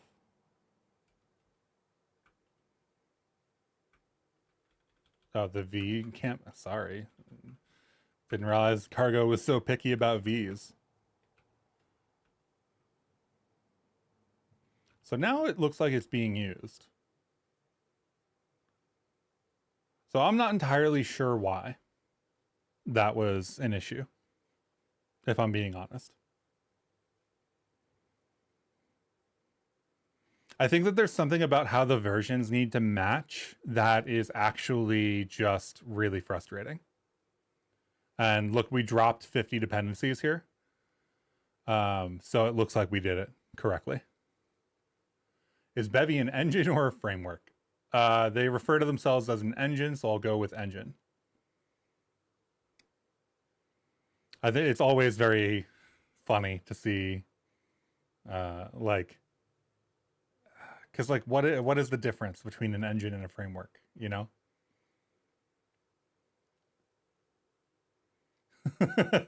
I think everybody has opinions about engine versus framework, but the Bevy project itself refers to itself as an engine, so I will continue with engine.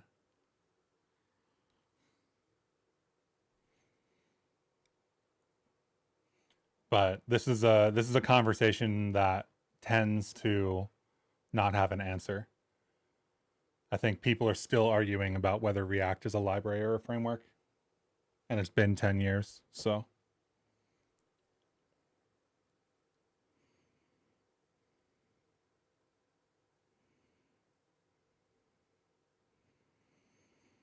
Nice. My phone is insured. So that when I drop it next, I can get a new one.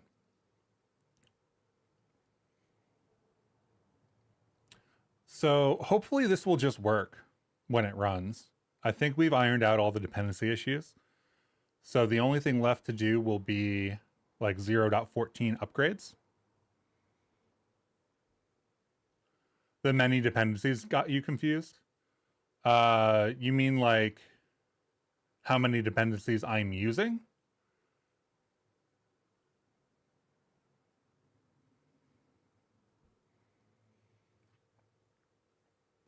Or do you mean like all of this, like the Bevy dependencies?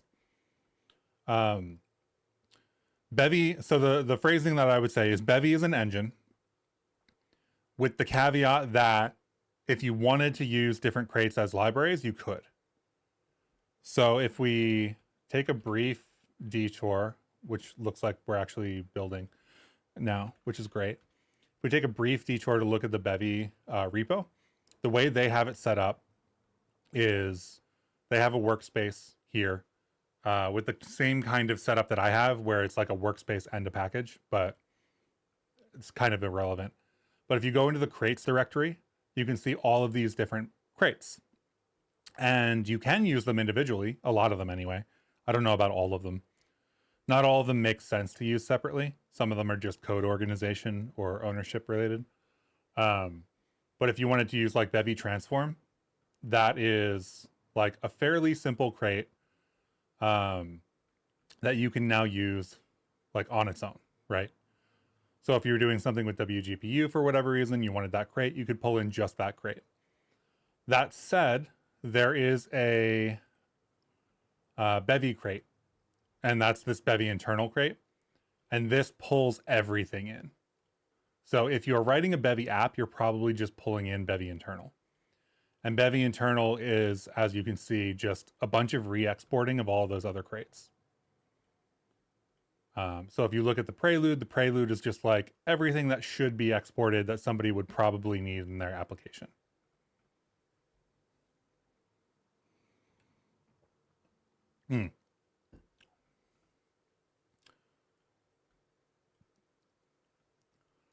Okay, let's see what we've got here. 2 changes? We only need 2 changes? That would be incredible.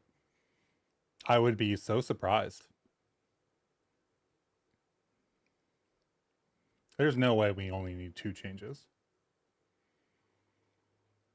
It's got to just be the first crate. I think it's only 2 changes in this one crate.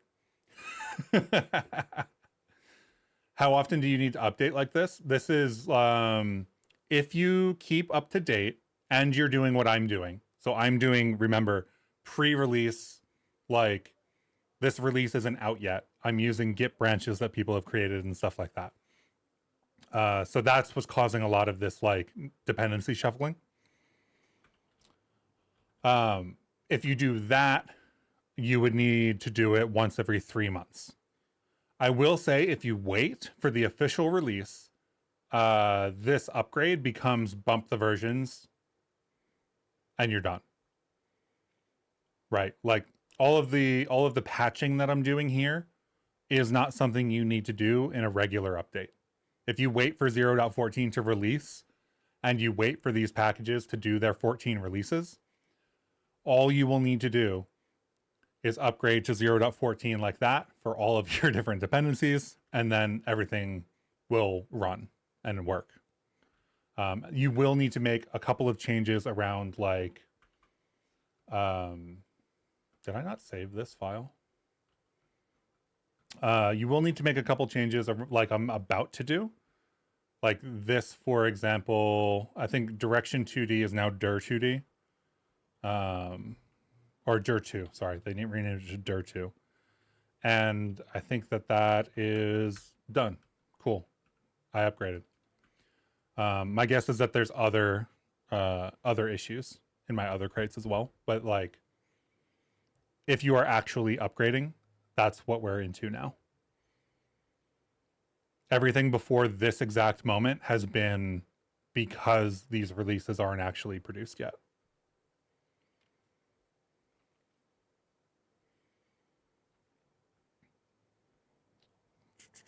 Freely immutable state is probably one of the more interesting changes, even though it doesn't actually take much.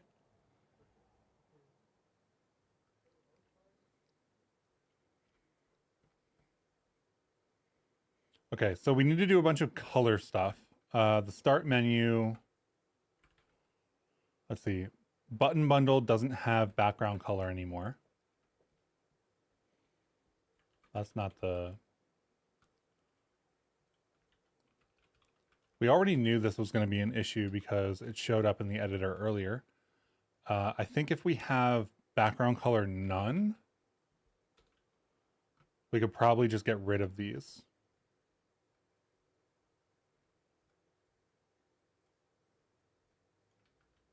The other option is background color is now a separate component, so we could just add it back if we need to, but I don't think we need it anymore, so I'm just going to delete it. This has a background color of white with an opacity. What that says to me is that I was trying to do a fade in effect. So I think what I'm going to do is just delete that for now, and I'll go back because I'm going to have to fix the start menu anyway. So I'm not too worried about this right now. I think anything with a color of none doesn't need to be here for the background buttons.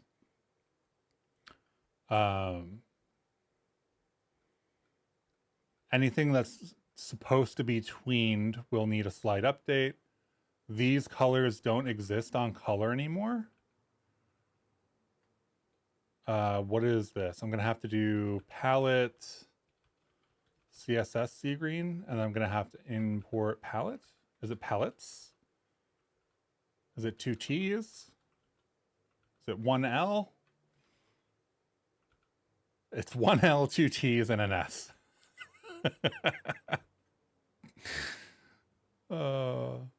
That's funny. I think this will be sRGBA. Yeah. And this will probably have to be into, because that's an sRGBA now too. So the color struct has changed fairly drastically. Not in terms of like the idea of what it is, but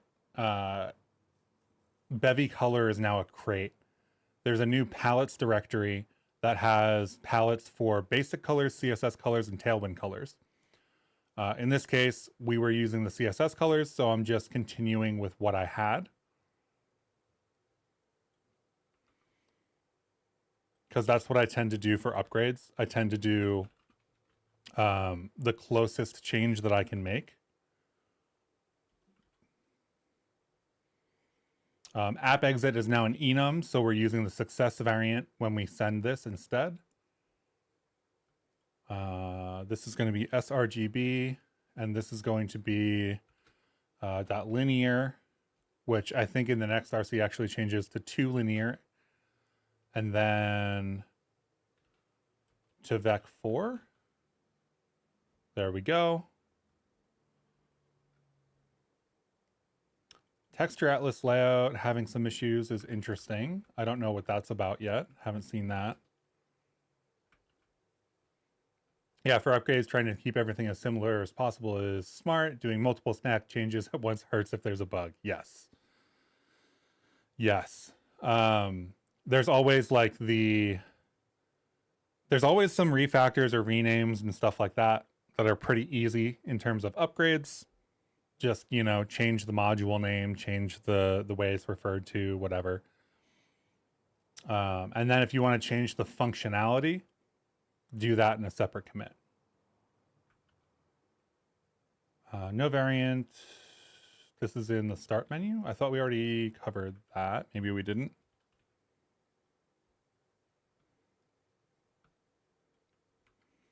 So where did I get sea green from? You ever look at code that you've written before and be like, what drove me to choose sea green in this moment?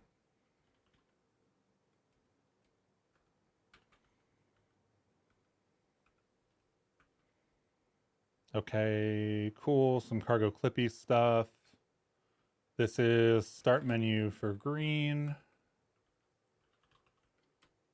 So we've got some more color changes.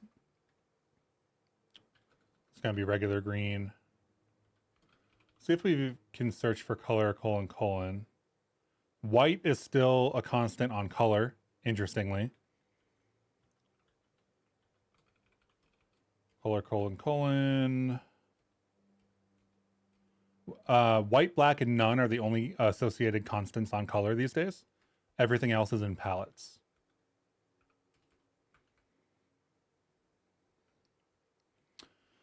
Looks like we're into some freely mutable state stuff. So Bevy state is a new crate, and all of the state stuff got split out into that crate because now we don't just have states. We have substates and computed states and some other things. Hey Beach, nice to stop by. Hope you have a good rest of your day.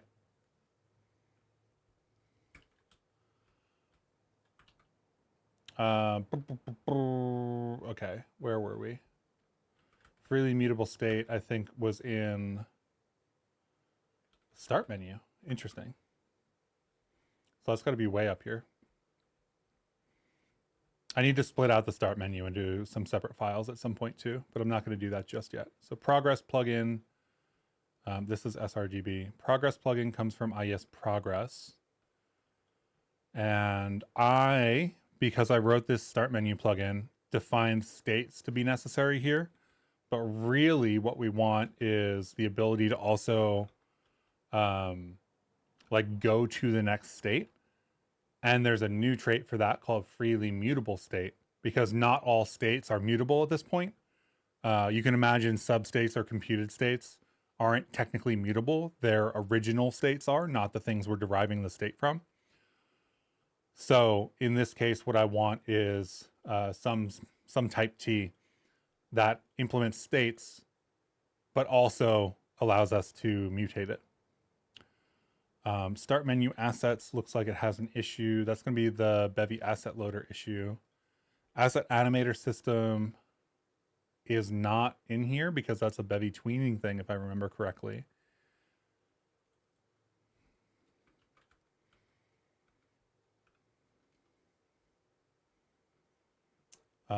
Bevy asset collection is not implemented for start menu assets because wrong attribute expected U32. Okay, interesting.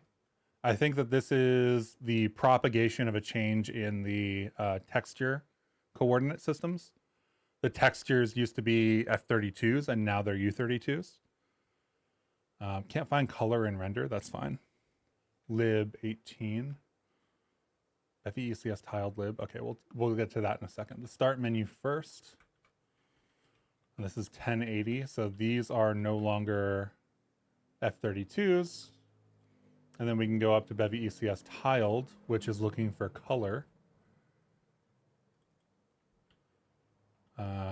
Which we do use. Cool. So let's just get rid of this.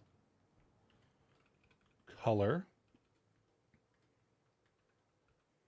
Import color. Color sRGB. I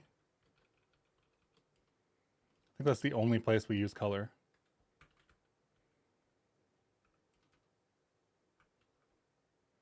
Okay, and we're into the next crate, I think. We've made it into the core crate, which is great. We've got a couple more Bevy asset loader things in the core crate.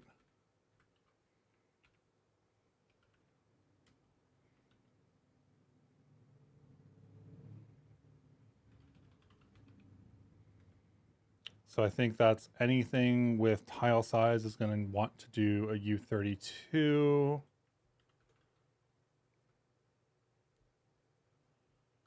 Looks like we've got a couple of other issues here in various files. This is a dir2 now. Direction 2D became dir2. Direction 2D became dir2. I could do these in a little bit more of an automated way, but I kind of like the idea of showing what I'm doing.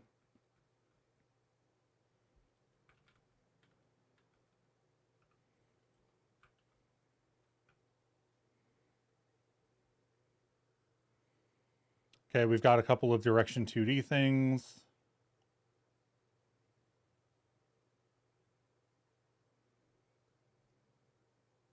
This is in main.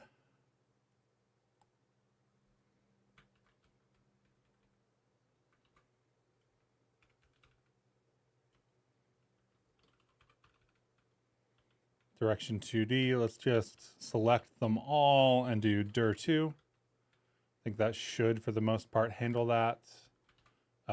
Color. I wonder what they want us to do here. This is going to be a linear sRGB. But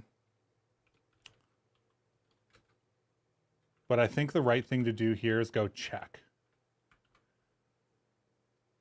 So linear, or the color stuff changed, right? And what that means for us in this scenario is that the way that we pass color to our shaders has changed. So we need linear sRGBA for sure. But to check to make sure that I'm doing what is expected here, I'm going to go check a shader example, which will tell me exactly what type I'm supposed to put here, which is the linear RGBA. And then when they do the color, they're using linear RGBA and its constants. So where's our fireball material? I actually think this isn't currently being used. So I think we're good there.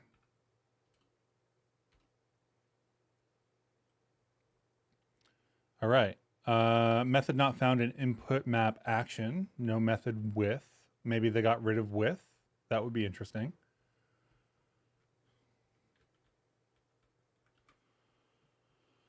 So that is in, I didn't look. I didn't even look at what file it was in. I was just like, oh yeah, obviously. It's in main, okay.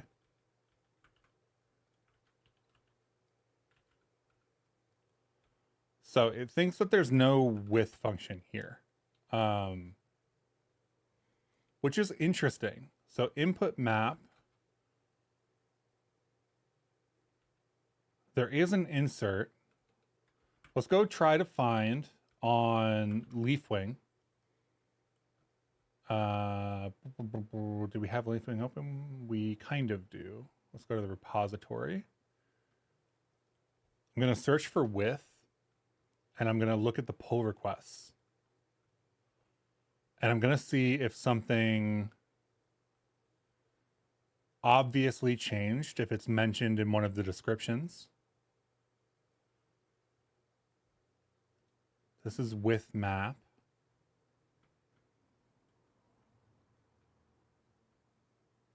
Input map default with map. So maybe we could also run cargo doc on the current project and look. I don't see anything that is particularly obvious here. I was already using the code on main. So let's look for RC. Let's look at the commits, compiler errors, fix examples. The examples are probably what we should look for right now. So let's go to the repo and let's look at the examples in the 0.14 branch. Let's start with minimal just to make sure that we're doing the right stuff. So action is defined here, jump, input map, with map. Are we using with map? Let's see, input map. We are using with map, so that's not really an issue for us. I think we're going to end up switching to insert here is most likely.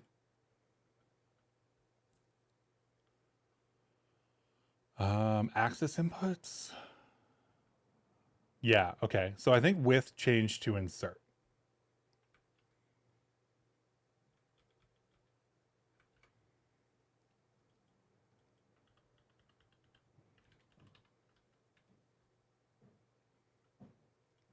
So that should be fine. It looks like we still have more issues. Cargo build. Expected input map found mutable reference to input map. Interesting.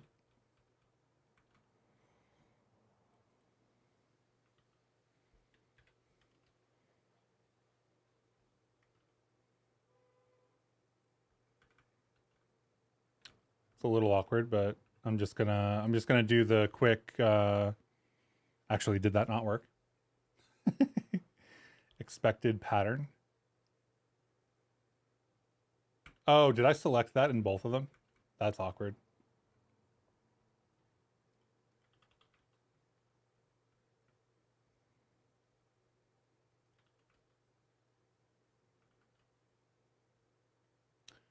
Why is this a mutable reference? Actually, now that I think about it. Oh, because we have the inserts. Okay.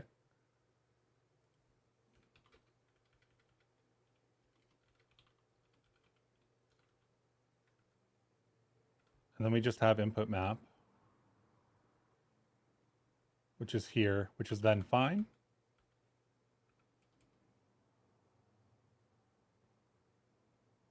Ooh, is it about to run? I'm hopeful. What do you think Rust jobs for employment will be abundant? When do I think they'll be abundant? When is an interesting question because the last couple years in the tech industry have been really weird. And that's not just for Rust jobs. That's just for jobs in general. There was like kind of a boom around the time of the pandemic and whatnot. And then there was like a grab back of power by VCs and stuff. And it was really weird. And we're kind of still dealing with the dregs of like, oh, we're just going to lay everybody off. And we're going to claim our power back. Which was really awkward. So like, I don't know. I don't know that any job is abundant right now. I think that it's tough. It's tough all around.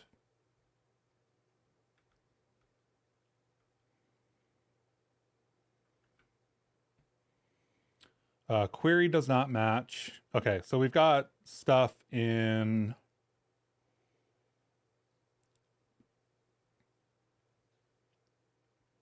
.404 in lib for the start menu we're unwrapping.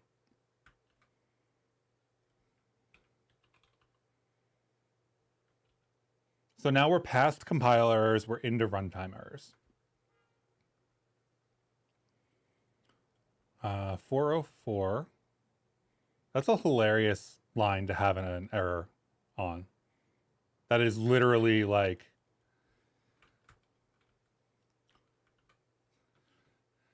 we have we have an unwrap on an error value for a not found error on line 404. Just to point that out. Okay, so we've got image query. Image query is a UI image with a background color. We got rid of all the background colors.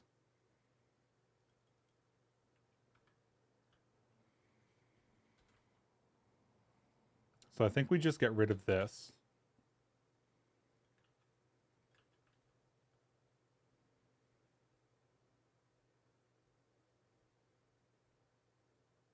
And I'll comment this out for the moment.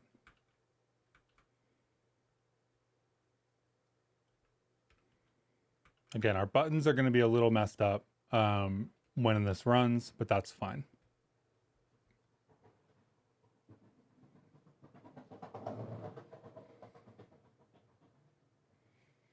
And like I said, our buttons are a little messed up.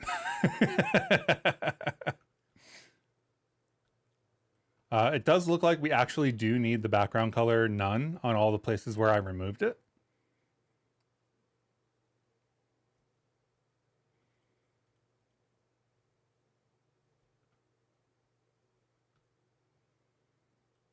You can see that the like background image is also, those were all none.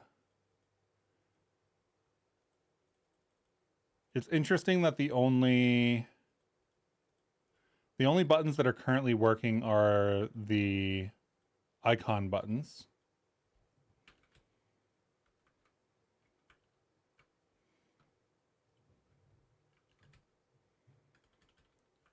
So let's take a look at the play button, wherever we can find that. So text bundle, text style. The way this is working is it is an image bundle next to a text. And this is supposed to be visibility hidden. And it is, because that's the arrow right. So the container is what contains the background, which I am going to background color none dot into here.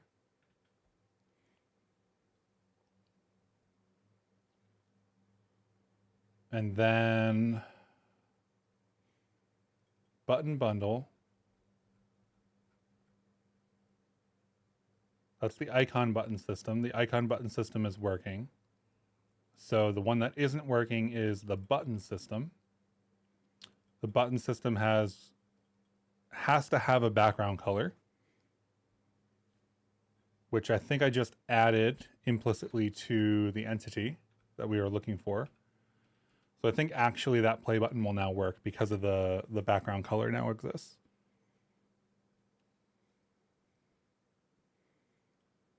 Okay. Hey, that's I know it looks weird. But this is what we wanted. We didn't just get it to compile, we got it to run.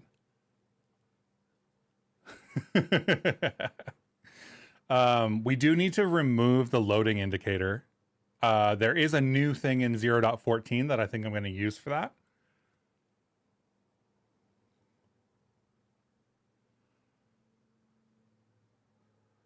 So I think we commit here. 0.14 working. Of course, I need to tell it that I'm giving it a message. 0.14 working. Cool. So that wasn't too bad, actually. I think that the only downside is that we have a couple of things in vendor right now. I don't think we actually need seldom state in vendor. I'm not actually working on it right now. Bevy ECS tile map is something I probably do want in vendor, because I don't know if I'm going to have to modify the pipeline for the depth map stuff. Oh, wait. No, I didn't do that in this project. I will have to modify the pipeline for the depth map stuff because I did that in my other example already. I didn't do it in this one. I did it in the other one. Cool. So 2 hours to upgrade the entire application. Not too bad, honestly. I feel like the dependency tree in this app is reasonably deep. And we are only 1 week into having the RC out at all. So overall, I'm very happy with having it work.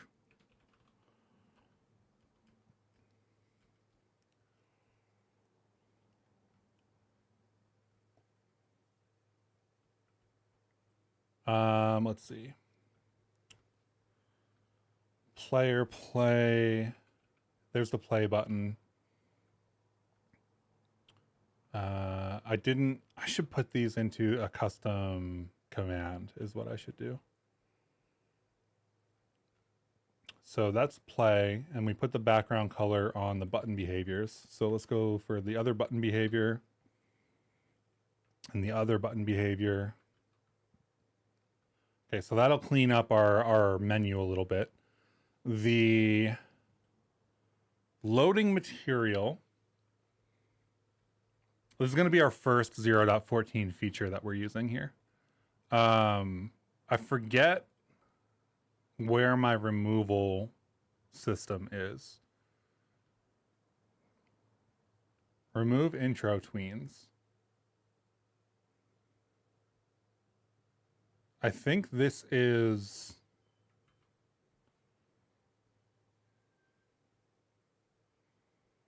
what we want.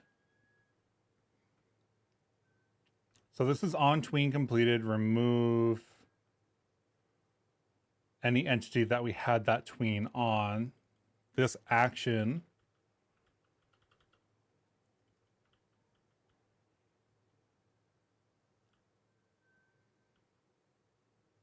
remove animate once, remove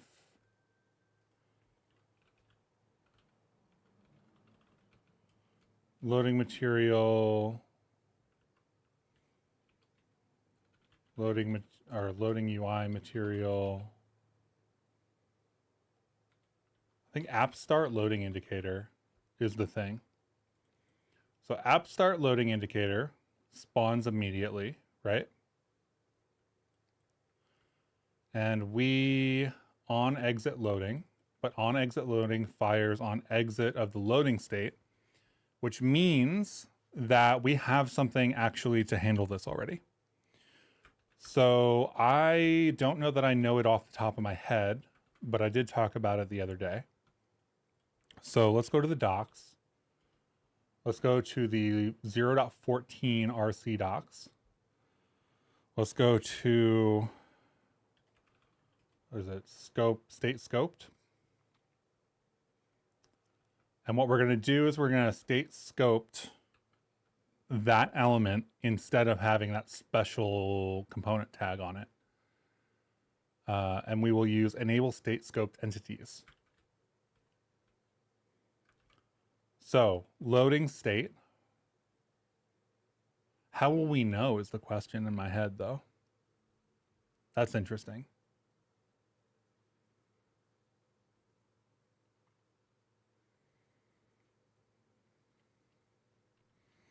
I've got this working generically. So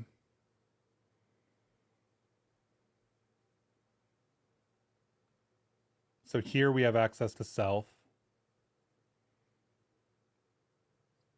We need to add this other system in. So let's do enable state scoped entities, copy.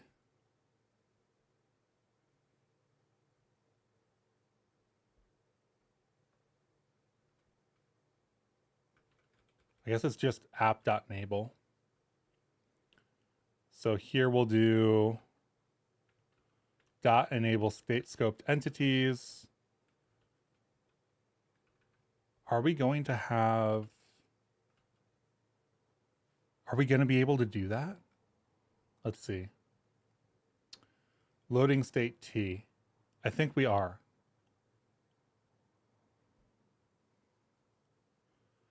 I think that we might need to split these up, though.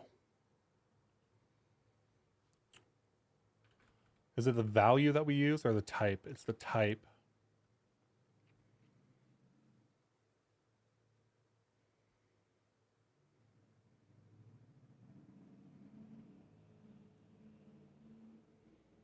Can I use the new substates to do what specifically?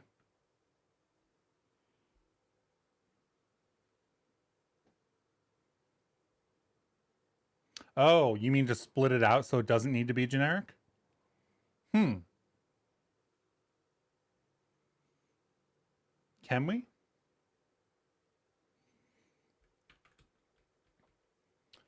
The issue, yeah, okay. So the reason I did this in the first place, the reason I made it generic in the first place, was because when we define it, wherever we define it, which I think is probably in lib or something. Yeah, so when we define it here, I've got app startup, main menu, game startup, in-game, right? And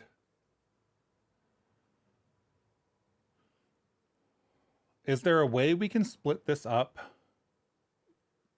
to be substates?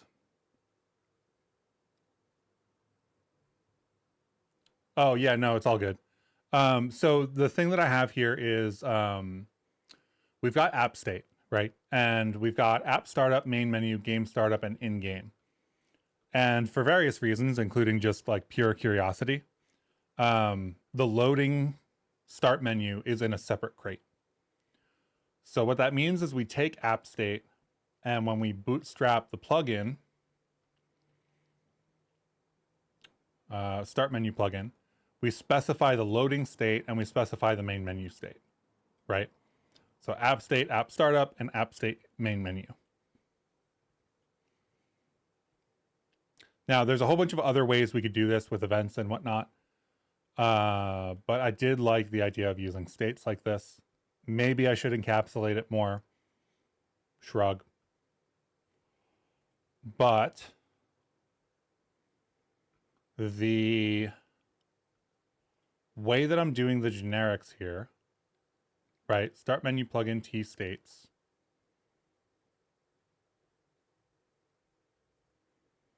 if I want to pass that in here, then I have to pass in the variant as the type here, right?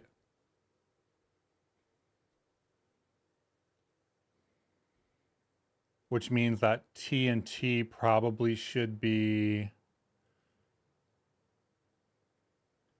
I don't know if this will compile, is kind of what I'm thinking. So let's try to run that actually.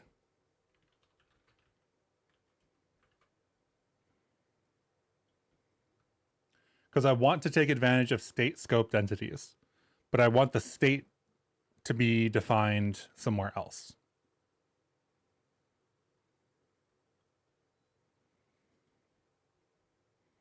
It does look like that compiles. Whether it does what I expect it to do or not is totally different. We still need access to this value though. So systems, we aren't going to have that on exit loading state anymore.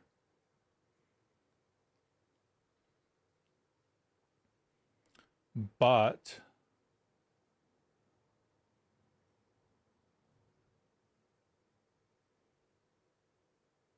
how did that compile and why? Well, so all the types line up, right?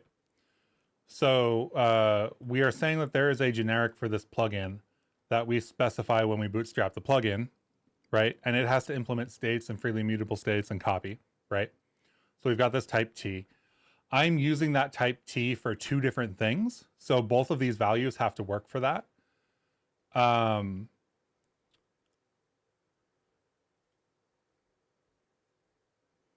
And then we're using that generic with those constraints in a place where it is supposed to be used with those constraints.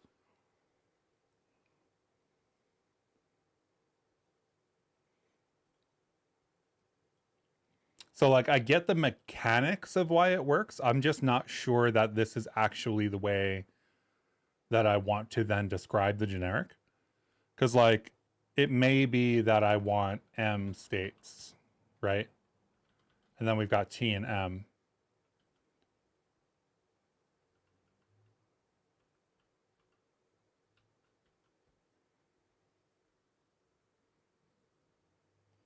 Because the Rust compiler is replacing that generic when we compile.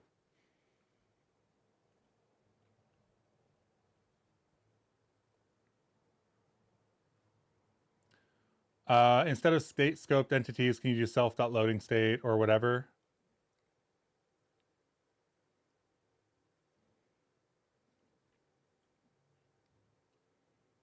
Yeah, this might be just enabling it generically for anything that has a state, which is honestly, I kind of want that. I think, like, I want state scoped entities enabled generally. I don't know that they need to be enabled for everything. I don't actually know what this function is doing with that type argument because I haven't looked into it at all. So I don't actually know how that functions.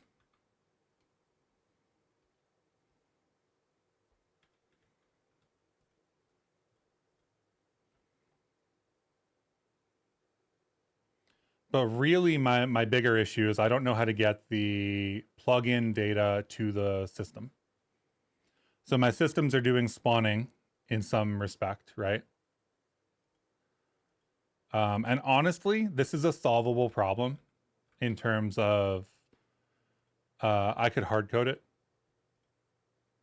I'm just generally interested in the problem of can you do this generically?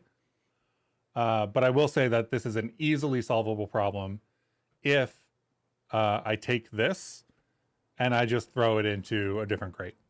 And then both crates can depend on that crate, and we have the state, and it's defined in one place, and all of that works, and it's all fine. I am just secondarily interested in the idea of if I were to produce a crate that did a start menu kind of thing and let you configure a bunch of stuff, you would probably want to configure that start.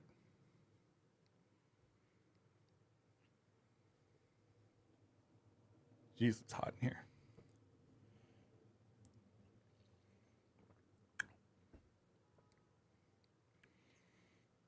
So probably for the moment, I never finished that documentation string. I must have got distracted. For the moment, it's probably better, honestly, for me to do this. And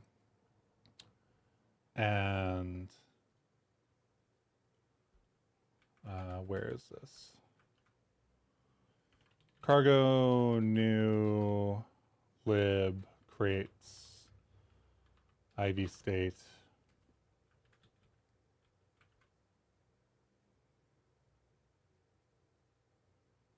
And then we've got IV state, and literally all this is going to be is this. And this is going to be used Bevy prelude because I don't plan on publishing this, so I don't mind having the heavier weight dependency. This is going to be bevy.workspace equals true. And then we can get rid of the genericness with IV state.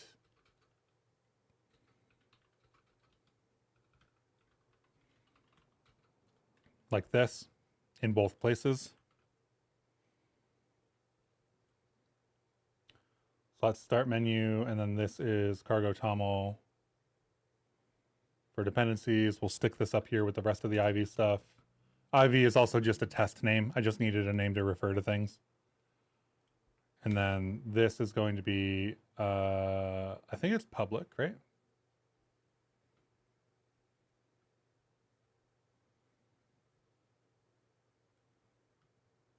Yeah, it's public.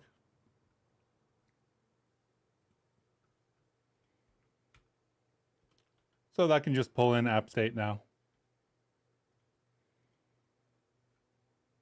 And the problem's gone.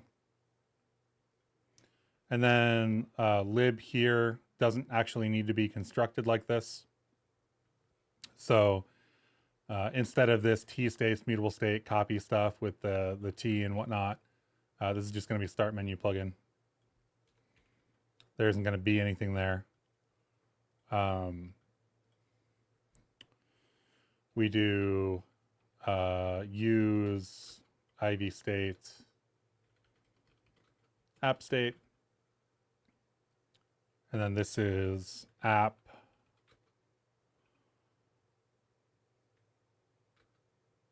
not app, app state, app startup, and this is app state, main menu. And then that's the same thing for the stuff down here. I didn't clear enough of them. In state, and this is also loading state, so app state. Because the genericness here wasn't actually required. It was just a fun thing I was doing. So now this can be app state. Why is that not auto-completing? That's unfortunate. App startup. Right. Enable state scoped entities for this.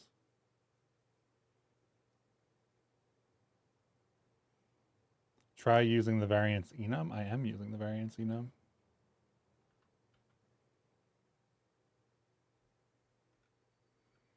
That feels very weird. What's going on there?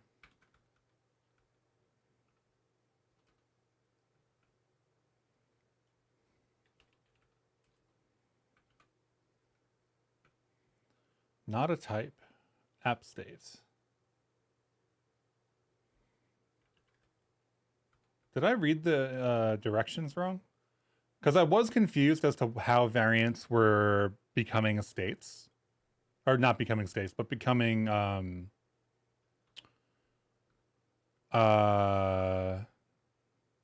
okay, so that is true. It is just the generic. Or not the generic, the full app state. So you enable it for the full state, and then the variants get tagged. I was wondering how they got variants to be top level types, because that's not a thing in Rust. But I read that wrong. Okay, so we need then state scoped as a component. And we are looking for what, app loading or app startup, or app start loading indicator, which I don't think we need anymore. So we do state scoped, app state, main menu. No, app startup. So labeling it like that,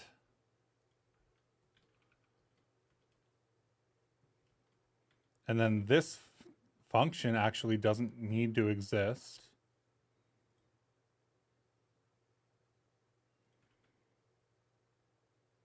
For the moment anyway. If we put the tweens back, it might need to exist.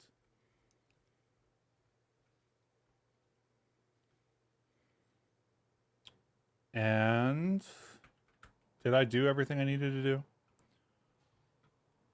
I flipped back and forth one too many times. How difficult would it be to make this game multiplayer? This game is not built with multiplayer in mind at all. So, TBD. I don't intend to make this multiplayer at all. That is out of scope for this scoped game.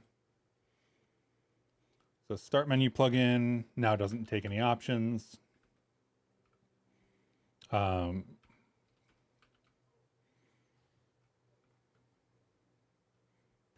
enum app state.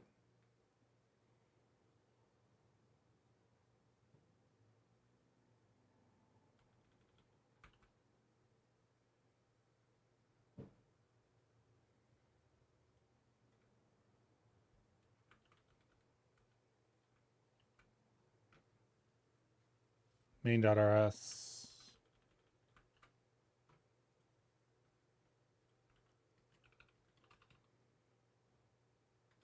I don't want to pull that in from Ivy. I want to pull that in from Ivy state.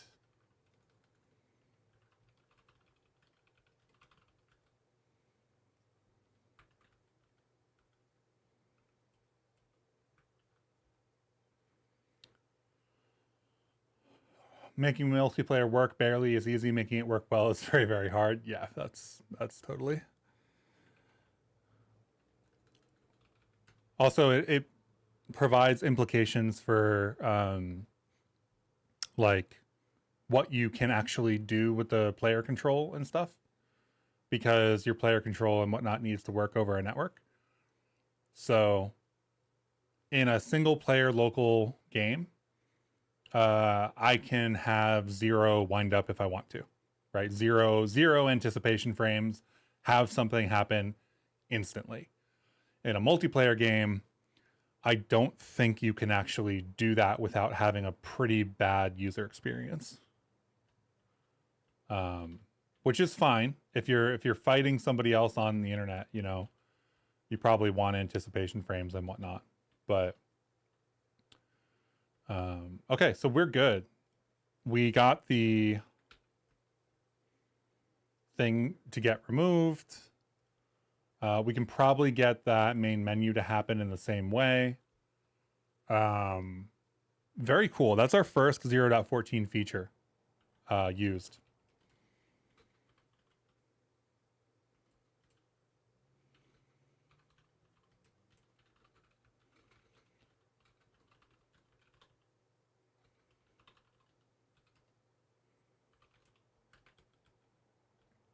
So I know that was probably reasonably confusing because I wasn't explaining it well as we went.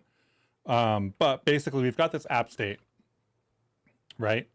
And app state is used in the start menu, which is the only place that we currently care about it. And it's used inside of the game itself. So I haven't used substates yet. I haven't used computed states. I haven't done any of that kind of stuff. There may be an interesting solution where this loading indicator has its own state that is then nested inside of another state or something like that. That is very interesting. I would like that encapsulation, but I'm not going to do that right now. So instead, I just made this Ivy state crate. This has just our state struct or enum. We're using that in the start menu for a bunch of progress plugin stuff and whatnot. But the most interesting thing that we did is we enabled state scoped entities for the app state. And because we've done that, we can now put the state scoped component with any variant in it. And this thing will get removed when we transition out of that state. Is it possible to use some editor with Bevy? It is possible to use some editor with Bevy. There's a couple of them out there that are like Bevy plugins. You can also use, Blender or LDTK or Tiled as your editor for building levels and stuff like that. So there is no built-in editor, but there are some third-party editors, and you can also use some stuff that you're more familiar with in terms of like established applications and stuff. Okay. So we've got a 0.14 application now. 0.14 game with a fairly deep dependency tree, if I'm being honest. A couple of these buttons need to get fixed. That's really just a matter of setting the background colors correctly. None of this is being tweened anymore, which is fine.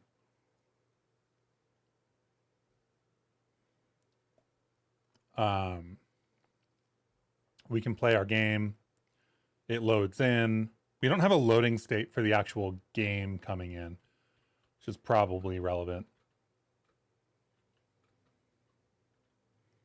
Bevy XPBD still working, which is great. Controller support still working. Yep. Interactions still working. That dash bug is still here.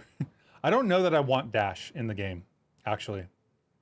I think I might change this to be like a role or something. I don't know yet. I think that there's basically two areas that I'm looking at right now, which is like Hades style fast-paced controls and Tunic style slower controls. And I think if I include a dash, then what's going to happen is that dash is going to become the primary method of navigation, which is exactly what happened in Hades 1. And now that that doesn't exist in Hades 2, people are kind of frustrated about it. Some people are anyway. But I mean, this dashing around like this is a bug. This shouldn't happen repeatedly like that. There should be some kind of cooldown timer. But I think that maybe bumping the speed on the player and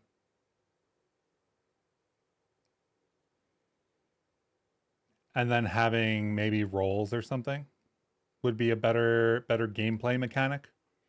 Can't do jumping because jumping doesn't work very well in this isometric like view angle. Or actually, like, I could do jumping, but it would be really awkward, I think. I don't think jumping is the right choice.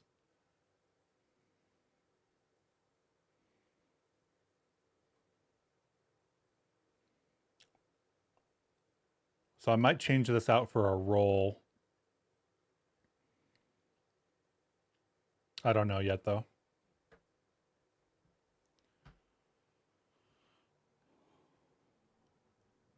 Turn dash into a charge only if in front of an enemy.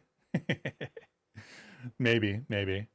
I think we have to do some level build outs soon. Start actually getting the, like, there are some mechanics here, right? There's dashing, there's running, there's whatever this is. There's, like firing these little balls and whatnot. I don't know that any of these are particularly like fun or the way that I want them to exist in the game. Also, we're not going to end up with like this little druid as being the character in the first place. So like different attacks probably make sense and whatnot. I'm probably going to scope it pretty tightly. I'm probably only going to do like one character with one kind of attack set to start out with. I'm trying to get a lot of this finished within 2 months, basically. So I have to be pretty specific about what I put in the game at this point. I think all of the infrastructure is set up though. The only thing left to do is to integrate that depth buffer. And then all of like the infrastructure is done.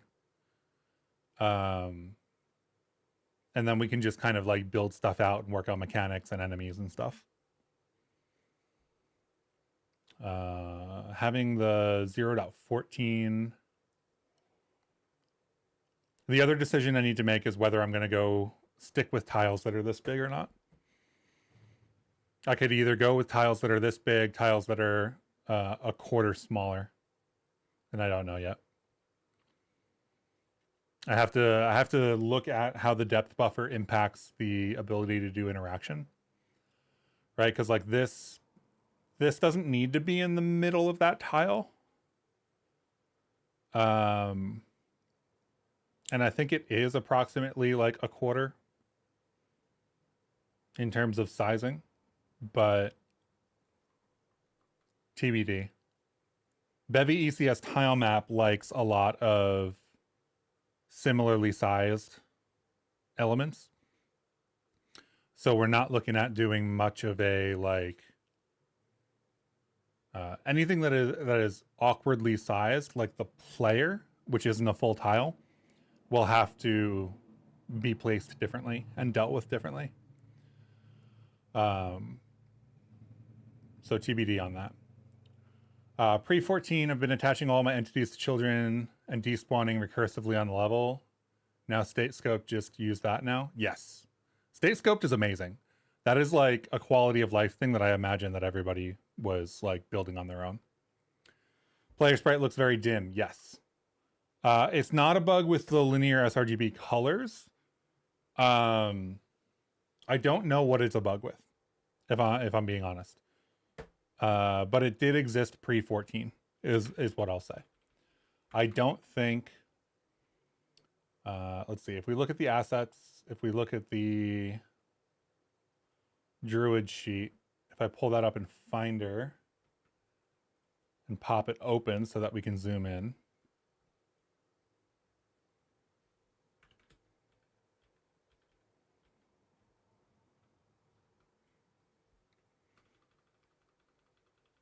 It actually doesn't even let me zoom in that far.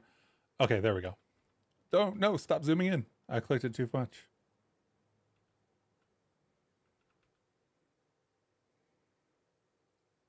Okay. You can see how the colors here are the right colors. And this has always been true. Or not always been true. It's been true for a little bit now. Where the player is desaturated inside of the, or like it's whited out or something, or it's like the way it's blending with like the theoretical UI tint background color is changing it. I do believe that this will change because I'm going to use a custom material on it, right? So that's kind of why I haven't been worried about it. I am probably going to end up not using sprites. So for right now, let's see, main player somewhere. Yeah, so here we've got the player and we're using a sprite here and we're anchoring it somewhere and whatnot.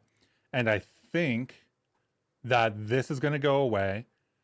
We aren't going to use the sprite pipeline and we're going to use the mesh 2D pipeline instead.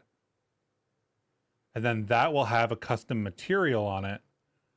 And if the color problem still exists, then I will worry about it. But that's my plan overall. Because I am going to have to write out the depth. And I think to do that effectively and to do some of the effects that I think I might want to do, I'm going to have to write a custom shader anyway. So that's how I'm thinking about that at the moment. There's nothing here that tells me that that should be happening though. Like there is a color here. And if I do like color none, it just won't work.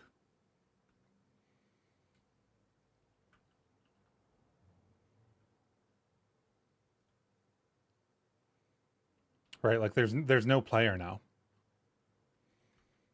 And then if I do, actually I haven't tried this in 0.14.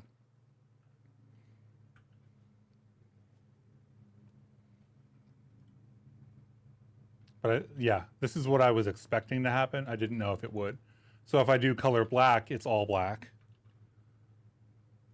And then I believe that color white will just show us what we had before.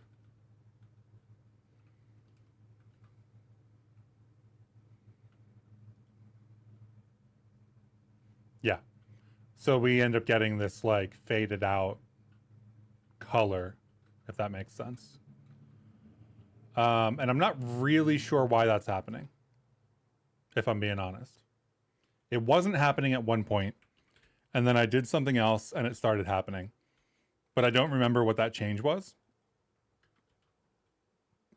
So, yeah, I don't know. How did Jarl make light emissions? They have a custom plugin that they wrote. It's a 2D global illumination plugin.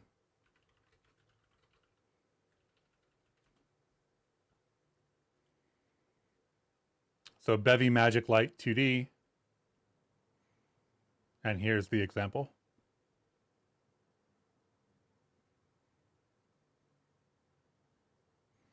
At some point in time, I want to do a Radiance Cascades implementation.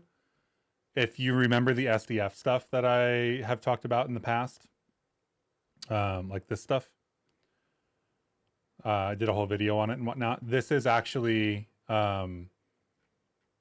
a prelude to implementing Radiance Cascades. I'm trying to do both the explanations and the implementation as I move forward, which means it takes a very long time. But at some point, I hope to have a Radiance Cascades based 2D global illumination implementation. I haven't talked much about that yet because it doesn't work yet. So you think that it might be when loading for the sprite? How do we test that? Asset collection is in lib.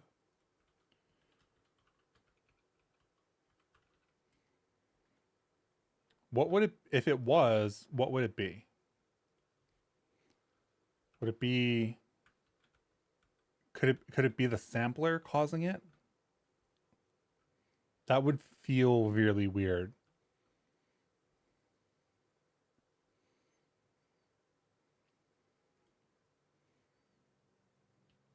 Not the sampler.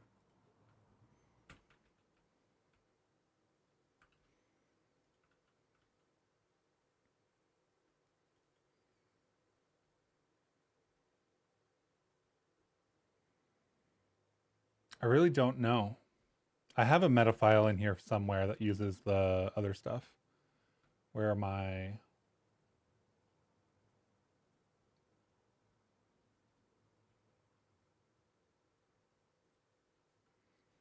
These are our available options. So level of detail clamps, MIP map filters, mag filters, address modes. There's nothing in here. Is sRGB true? I guess. Could theoretically be. Yeah, the PNG color space metadata.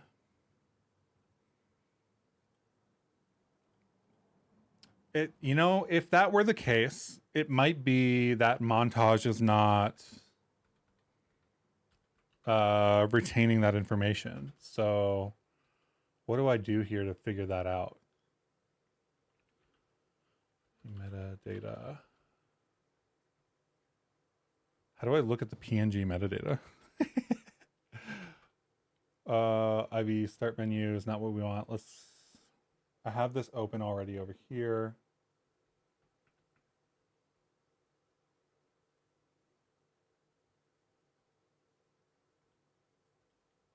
The color space is listed as RGB, which I think I can. Let's open the testing renders folder. Testing renders folder lists the originals as RGB, it looks like.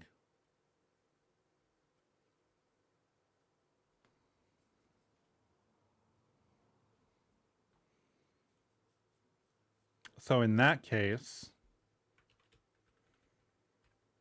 if I look at my Blender settings,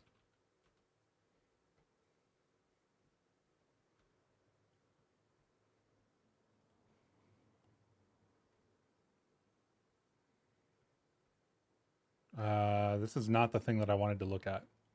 I hope that I've saved whatever this is. Open recent. No, let's open from our assets because I think I moved it. Big files, druid.blend. Open with. Oh my God.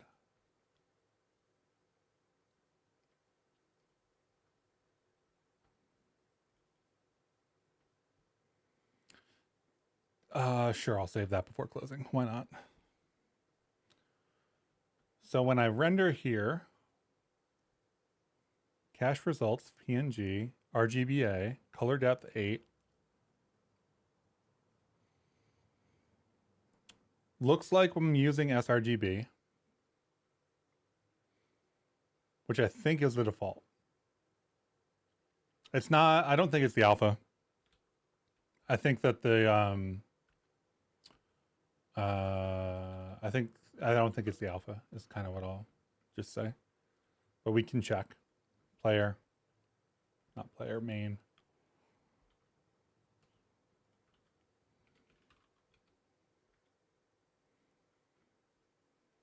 Texture, transform, sprite. I don't think there's an opacity there. I don't think there's an opacity there. I don't think there's an opacity here. The only opacity that I can think of is the opacity for the inherent color on the sprite, which we just checked and did not change anything. So if we do like palettes, make this really obviously like, do I need into here? I do need into.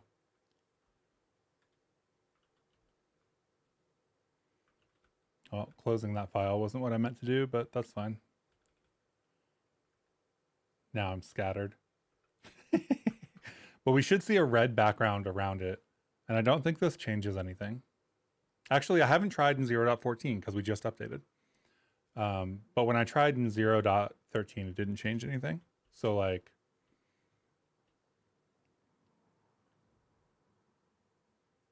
I don't know what the answer is there.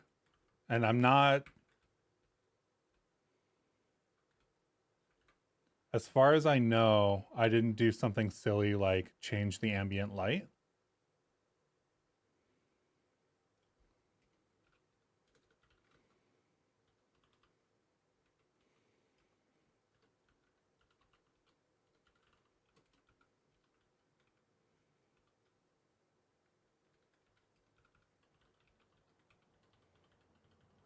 Because like if I do, I don't know, brightness 1, I think this is an F32. So brightness 1.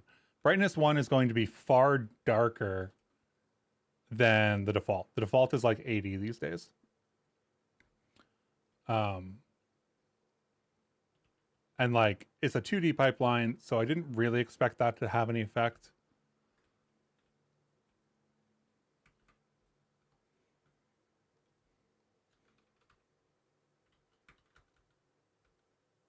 But we'll try a very large value as well.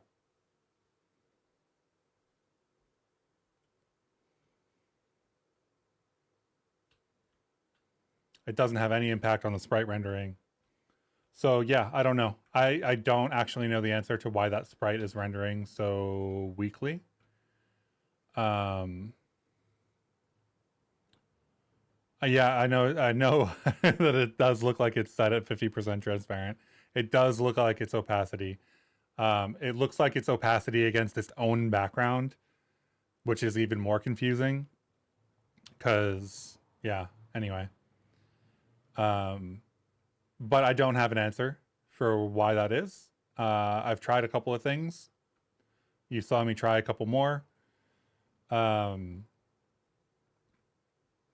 I don't have the answer for that.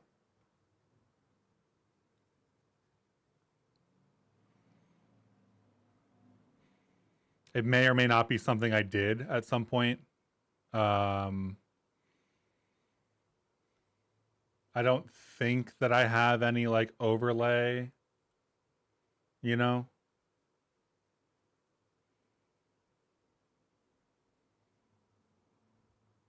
I remove all the menu items and stuff, so I don't think it's that.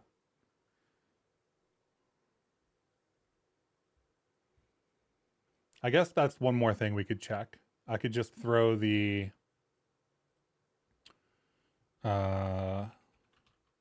z index of the player into a very random location, right? Like I think the like negative 999, let's say. And theoretically, this would be like extremely close to the camera, but not behind anything else. So like exact same.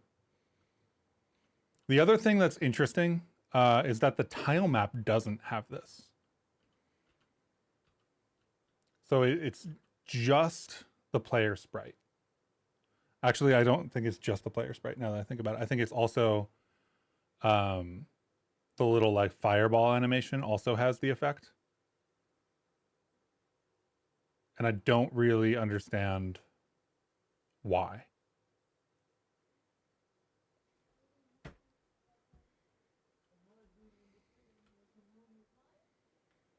So at some point along the line, I did something, and I don't know what that is. And I haven't looked very much into it because I know that I'm going to change to use these meshes anyway.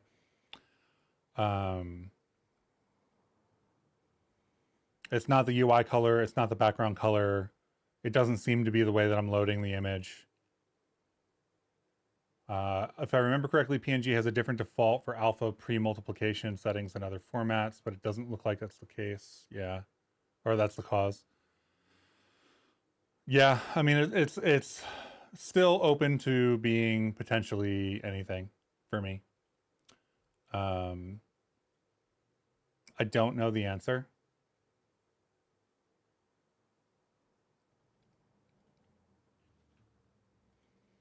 But like this is the animation for the ball. It's a little bit whiter than the character, so like it showing up as white wasn't too weird to me.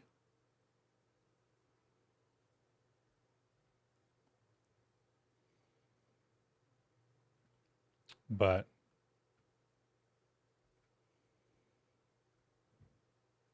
let's see, what else do we have here? The angles. So this is going to be color stuff.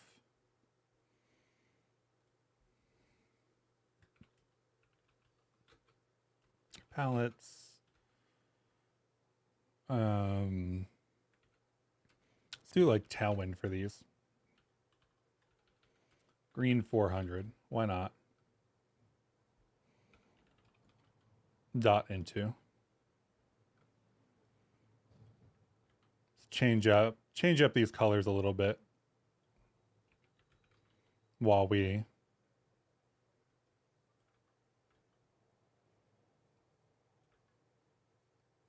get this running again. These are just some of my examples that I was talking about earlier. So this is the isometric angles debugger. let's see, asset file path systems.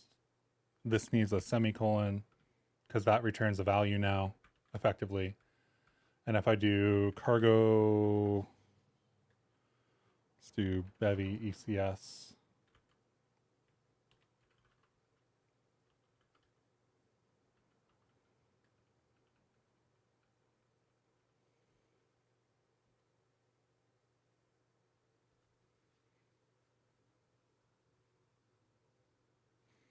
So yeah, I don't know. That's like the PNG thing is something I have to figure out. But it's not high on my list. There's so many other things that are higher on my list. And I think it'll change additionally when I start using my own shaders. So now the interesting thing, I think, from the shader perspective is I don't actually know if you put Texture Atlas on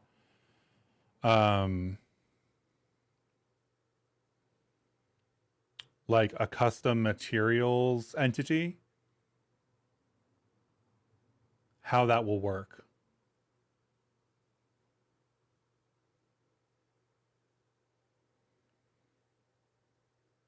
I don't know if you can get that data in a shader.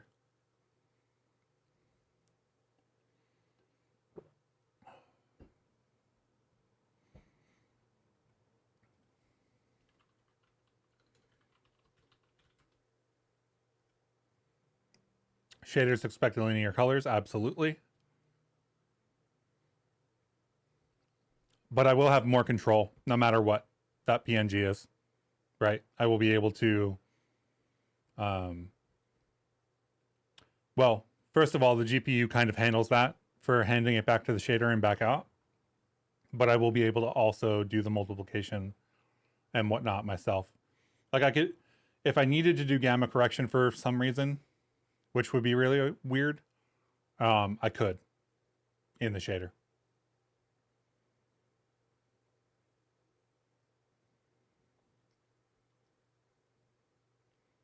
I haven't seen anybody using the new Texture Atlas stuff to feed information to a shader.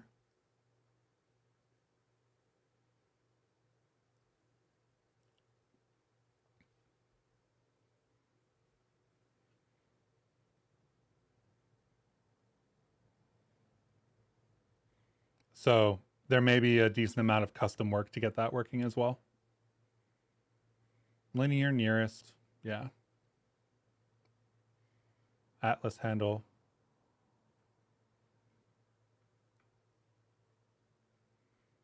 Let's change the background on this too. But this is the isometric projection debug using the Bevy ECS tile map diamond ISO struct. So on the left is our regular 360 cut up into 8, 16, and then 32 directions. And on the right-hand side is the projection for each of those. So you can see how directly to the right for each of the projections gets moved to the southeast.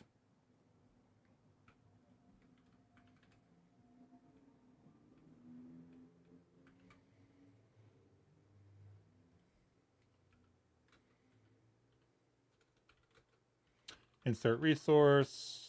Let's do a clear color of what, palettes, tailwind, slate 950.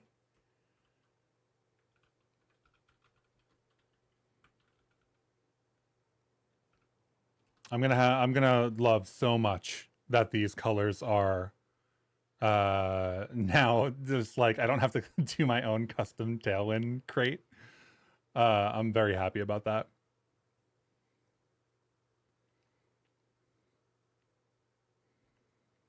Maybe that other arrow shouldn't be black. It's a little bit hard to see. I can't think of any other color. Maybe orange. Maybe just like a random orange. So we do this. We do all of the blacks. Yada yada. Tailwind. And then we do, I don't know, orange 400 dot into.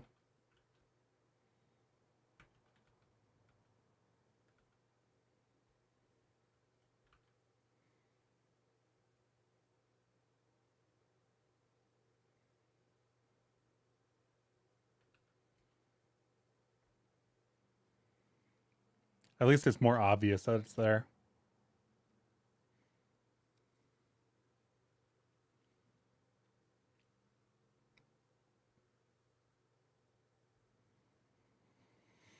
New colors are great though. I love having these Tailwind colors around just to be able to use. Let's see. So that example's working now. An ISO level. Let's see if that works.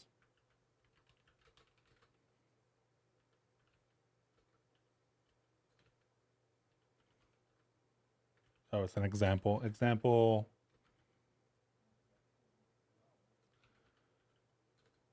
An ISO level. Did I misname that? I did.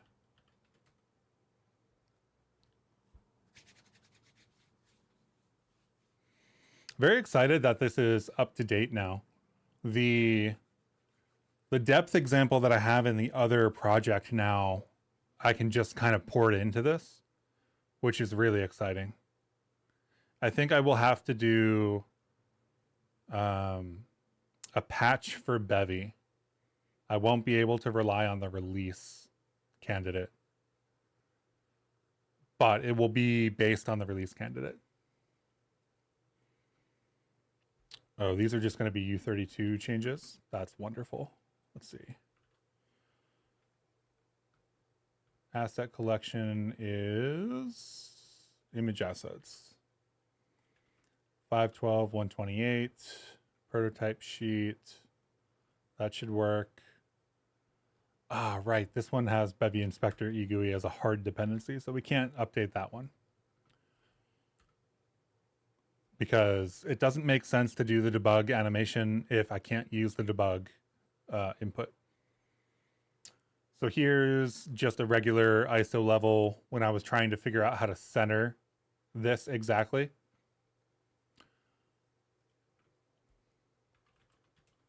So that's all cool.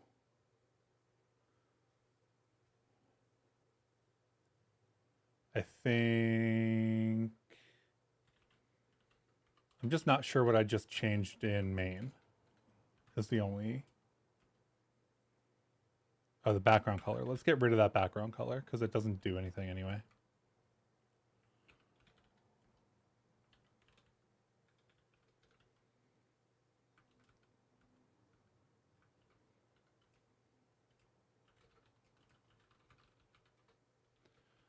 More 0.14. Cool. I think that's going to be triggering git LFS because of the energy ball blend file. So that's what it looks like to upload to LFS, which is cool. All right, I think, what time is it? 11 o'clock. I'm very happy with having gotten the 0.14 upgrade done. I don't know that there's much else I want to do on stream right now.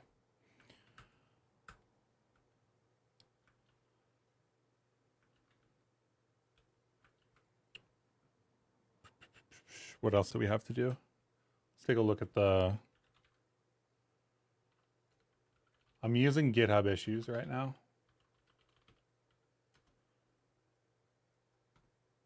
And there's quite a few things that I need to do.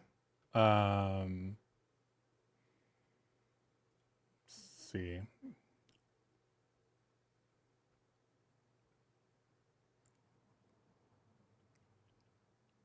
I think that these are going to require some extra work. I want to build a little... I need to decide what I'm going to do for the levels. So I think for my goal for the 2-month barrier, right, which is basically putting up a Steam page, is going to be like a boss fight, some mobs, and maybe a base. So I got to do some level stuff. I optionally want to do some shaders for doing like distortion effects over the tiles. Hades does a really good job, or Hades 2 does a really good job of this in their recent release.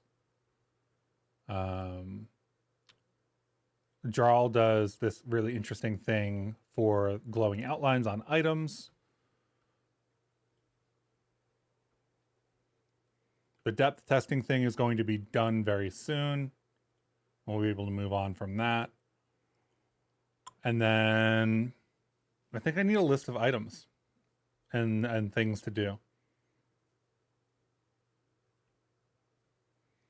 How much material is there on Rust Adventure? I think that Bevy and Lepto stuff. There's no Lepto stuff. So just to be clear, there's currently no Lepto stuff on Rust Adventure. I'm planning to do some stuff when 0.7 comes out because they're doing a rewrite of the reactivity system.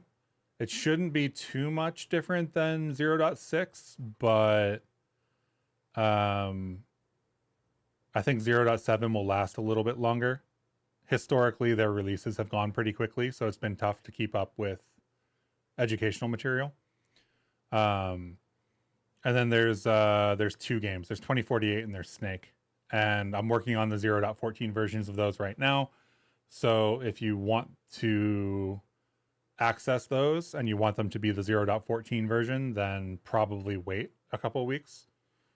But yeah, and then there's like Clap and the serverless stuff I'm going to replace with Axum stuff. So it's going to be Axum and Fly for APIs rather than serverless functions. Netlify hasn't been supporting their serverless functions very well over the last year or two. So I think I'm just going to deprecate those at some point here. And then all of the APIs, I'm going to do Axum-based stuff or Lambda-based stuff. It's unfortunate, though, because the Netlify platform was easier to use.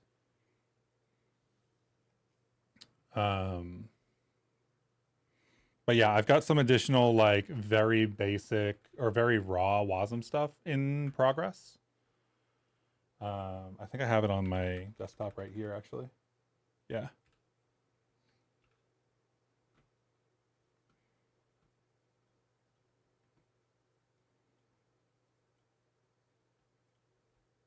That's a Zalige project.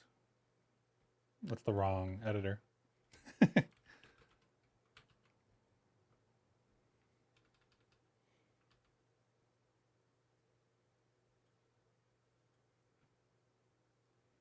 I think that the WASM pack and like WASM intro stuff that's available right now on the internet at large, like if you just go, hey, I'm gonna go do where is it?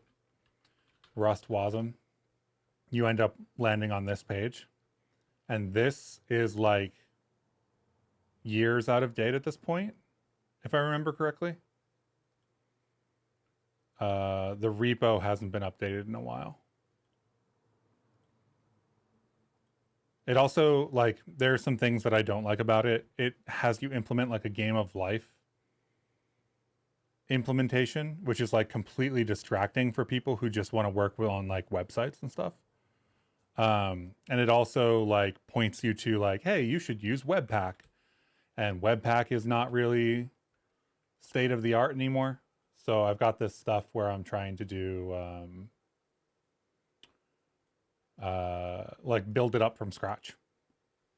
So the first lesson here didn't use WASM bind gen. I've written all of that out already. And then the second one uses WASM bind gen so that you understand what's going on. And then that will integrate with some Leptos stuff as I move forward. So that's the situation there. If you're looking for Bevy stuff, again, I would wait probably a couple weeks for the 0.14 release versions to come out. But yeah. The way I do the workshops also is like very, very tight, if that makes sense. So like an hour-long workshop on Rust Adventure doesn't have fluff. It doesn't have me like humming and hawing like I do on stream. It's not like YouTube video packed, if that makes sense. It's like this, that, this, that, this, that. So like an hour-long workshop probably takes you 2 or 3 times longer to actually do it.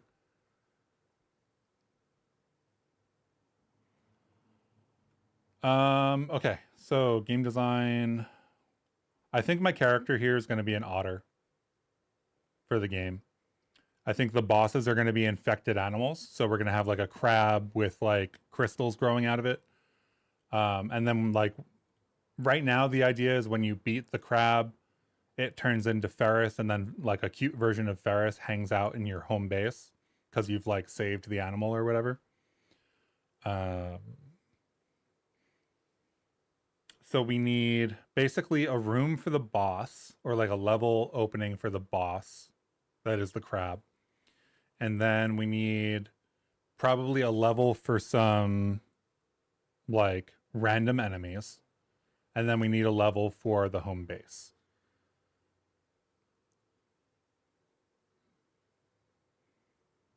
Which I think we can do for the most part with the tile set that we currently have. The tile set that we currently have, though, is going to run out very quickly. The whole tile set.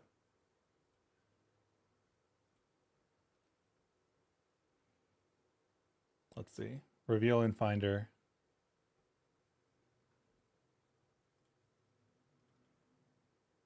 Come on, open. I wish VS Code was better about opening these files. So the tile set we have is this. And it doesn't have things that I want. So I have to decide how to deal with that. Like, it has some switches, both wall switches, floor switches, which was really nice. I don't know how much I care about all these stair variations. I'm probably just going to get rid of a bunch of that. The doorways were nice for exposing the depth issue. And then like it doesn't have any like interactive items like chests or anything like that. And a BFG 9000. Have you seen the Another Crab's Treasure give Krill a gun option? It's so funny to me. I love that option. I think actually that doubles really nicely as both are just a really funny thing, and also a really great accessibility option. Because it's like a Souls-like, right? So it's supposed to be hard. You're supposed to be dodging. Like you've got this little fork. You're trying to fight these big monsters and whatnot. And if you get frustrated or don't want to do it or can't do it or need some help or whatever, you can just flip on Give Krill a Gun in the settings, and it one-shots the boss. So like you still get to experience the game. It's wonderful. I love it.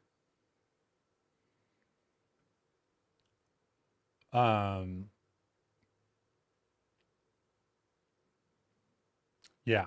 So I think that this prototype sheet was not actually as useful as I thought it was going to be. It got us pretty far in terms of like implementation, but it doesn't have a lot of interactive elements.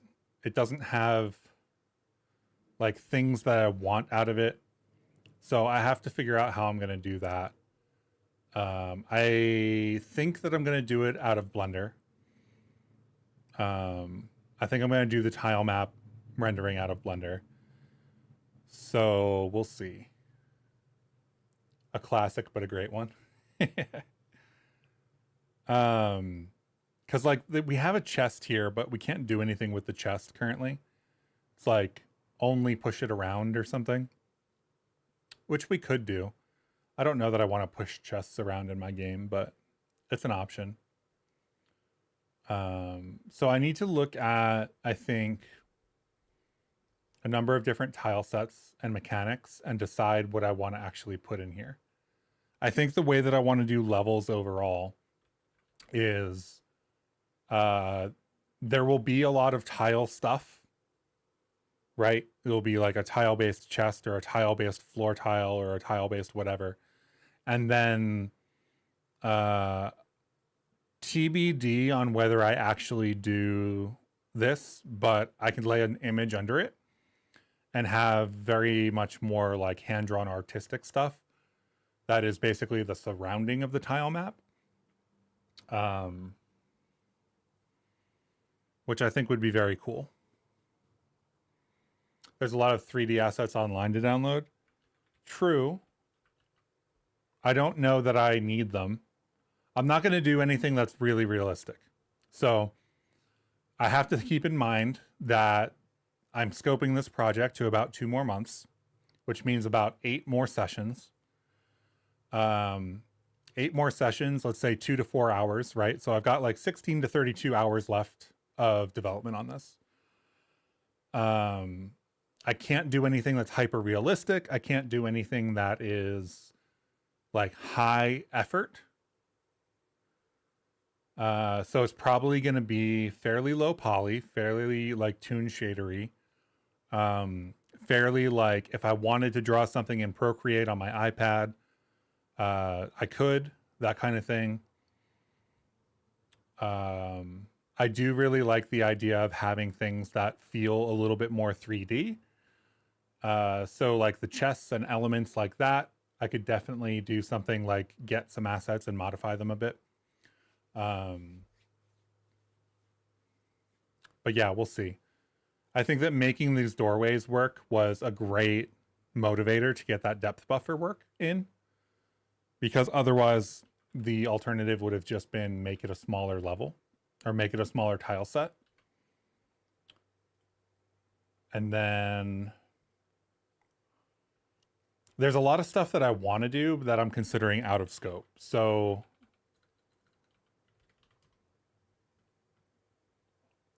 there's Yarn Spinner for dialogue. And it would be really cool to try to integrate this. I think it's already got a 0.14 release. It's used in like a short hike and some other stuff. There's a Rust implementation. And it's basically like write a bunch of dialogue and then integrate it into your game and speech bubbles and whatever. But like, I don't know that this is really where I should spend my time. There's a couple of other things like this, right? Like in my game design document, I'm kind of like saying, hey, I would like, you know, different kinds of worlds that you could go do runs in.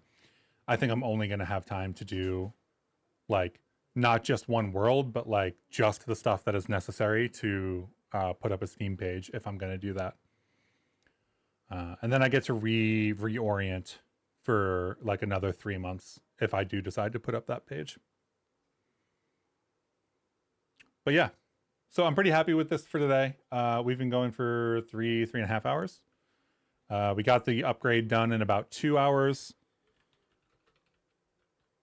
Let's see, cargo run -p Ivy. Oh, that's not the right Ivy.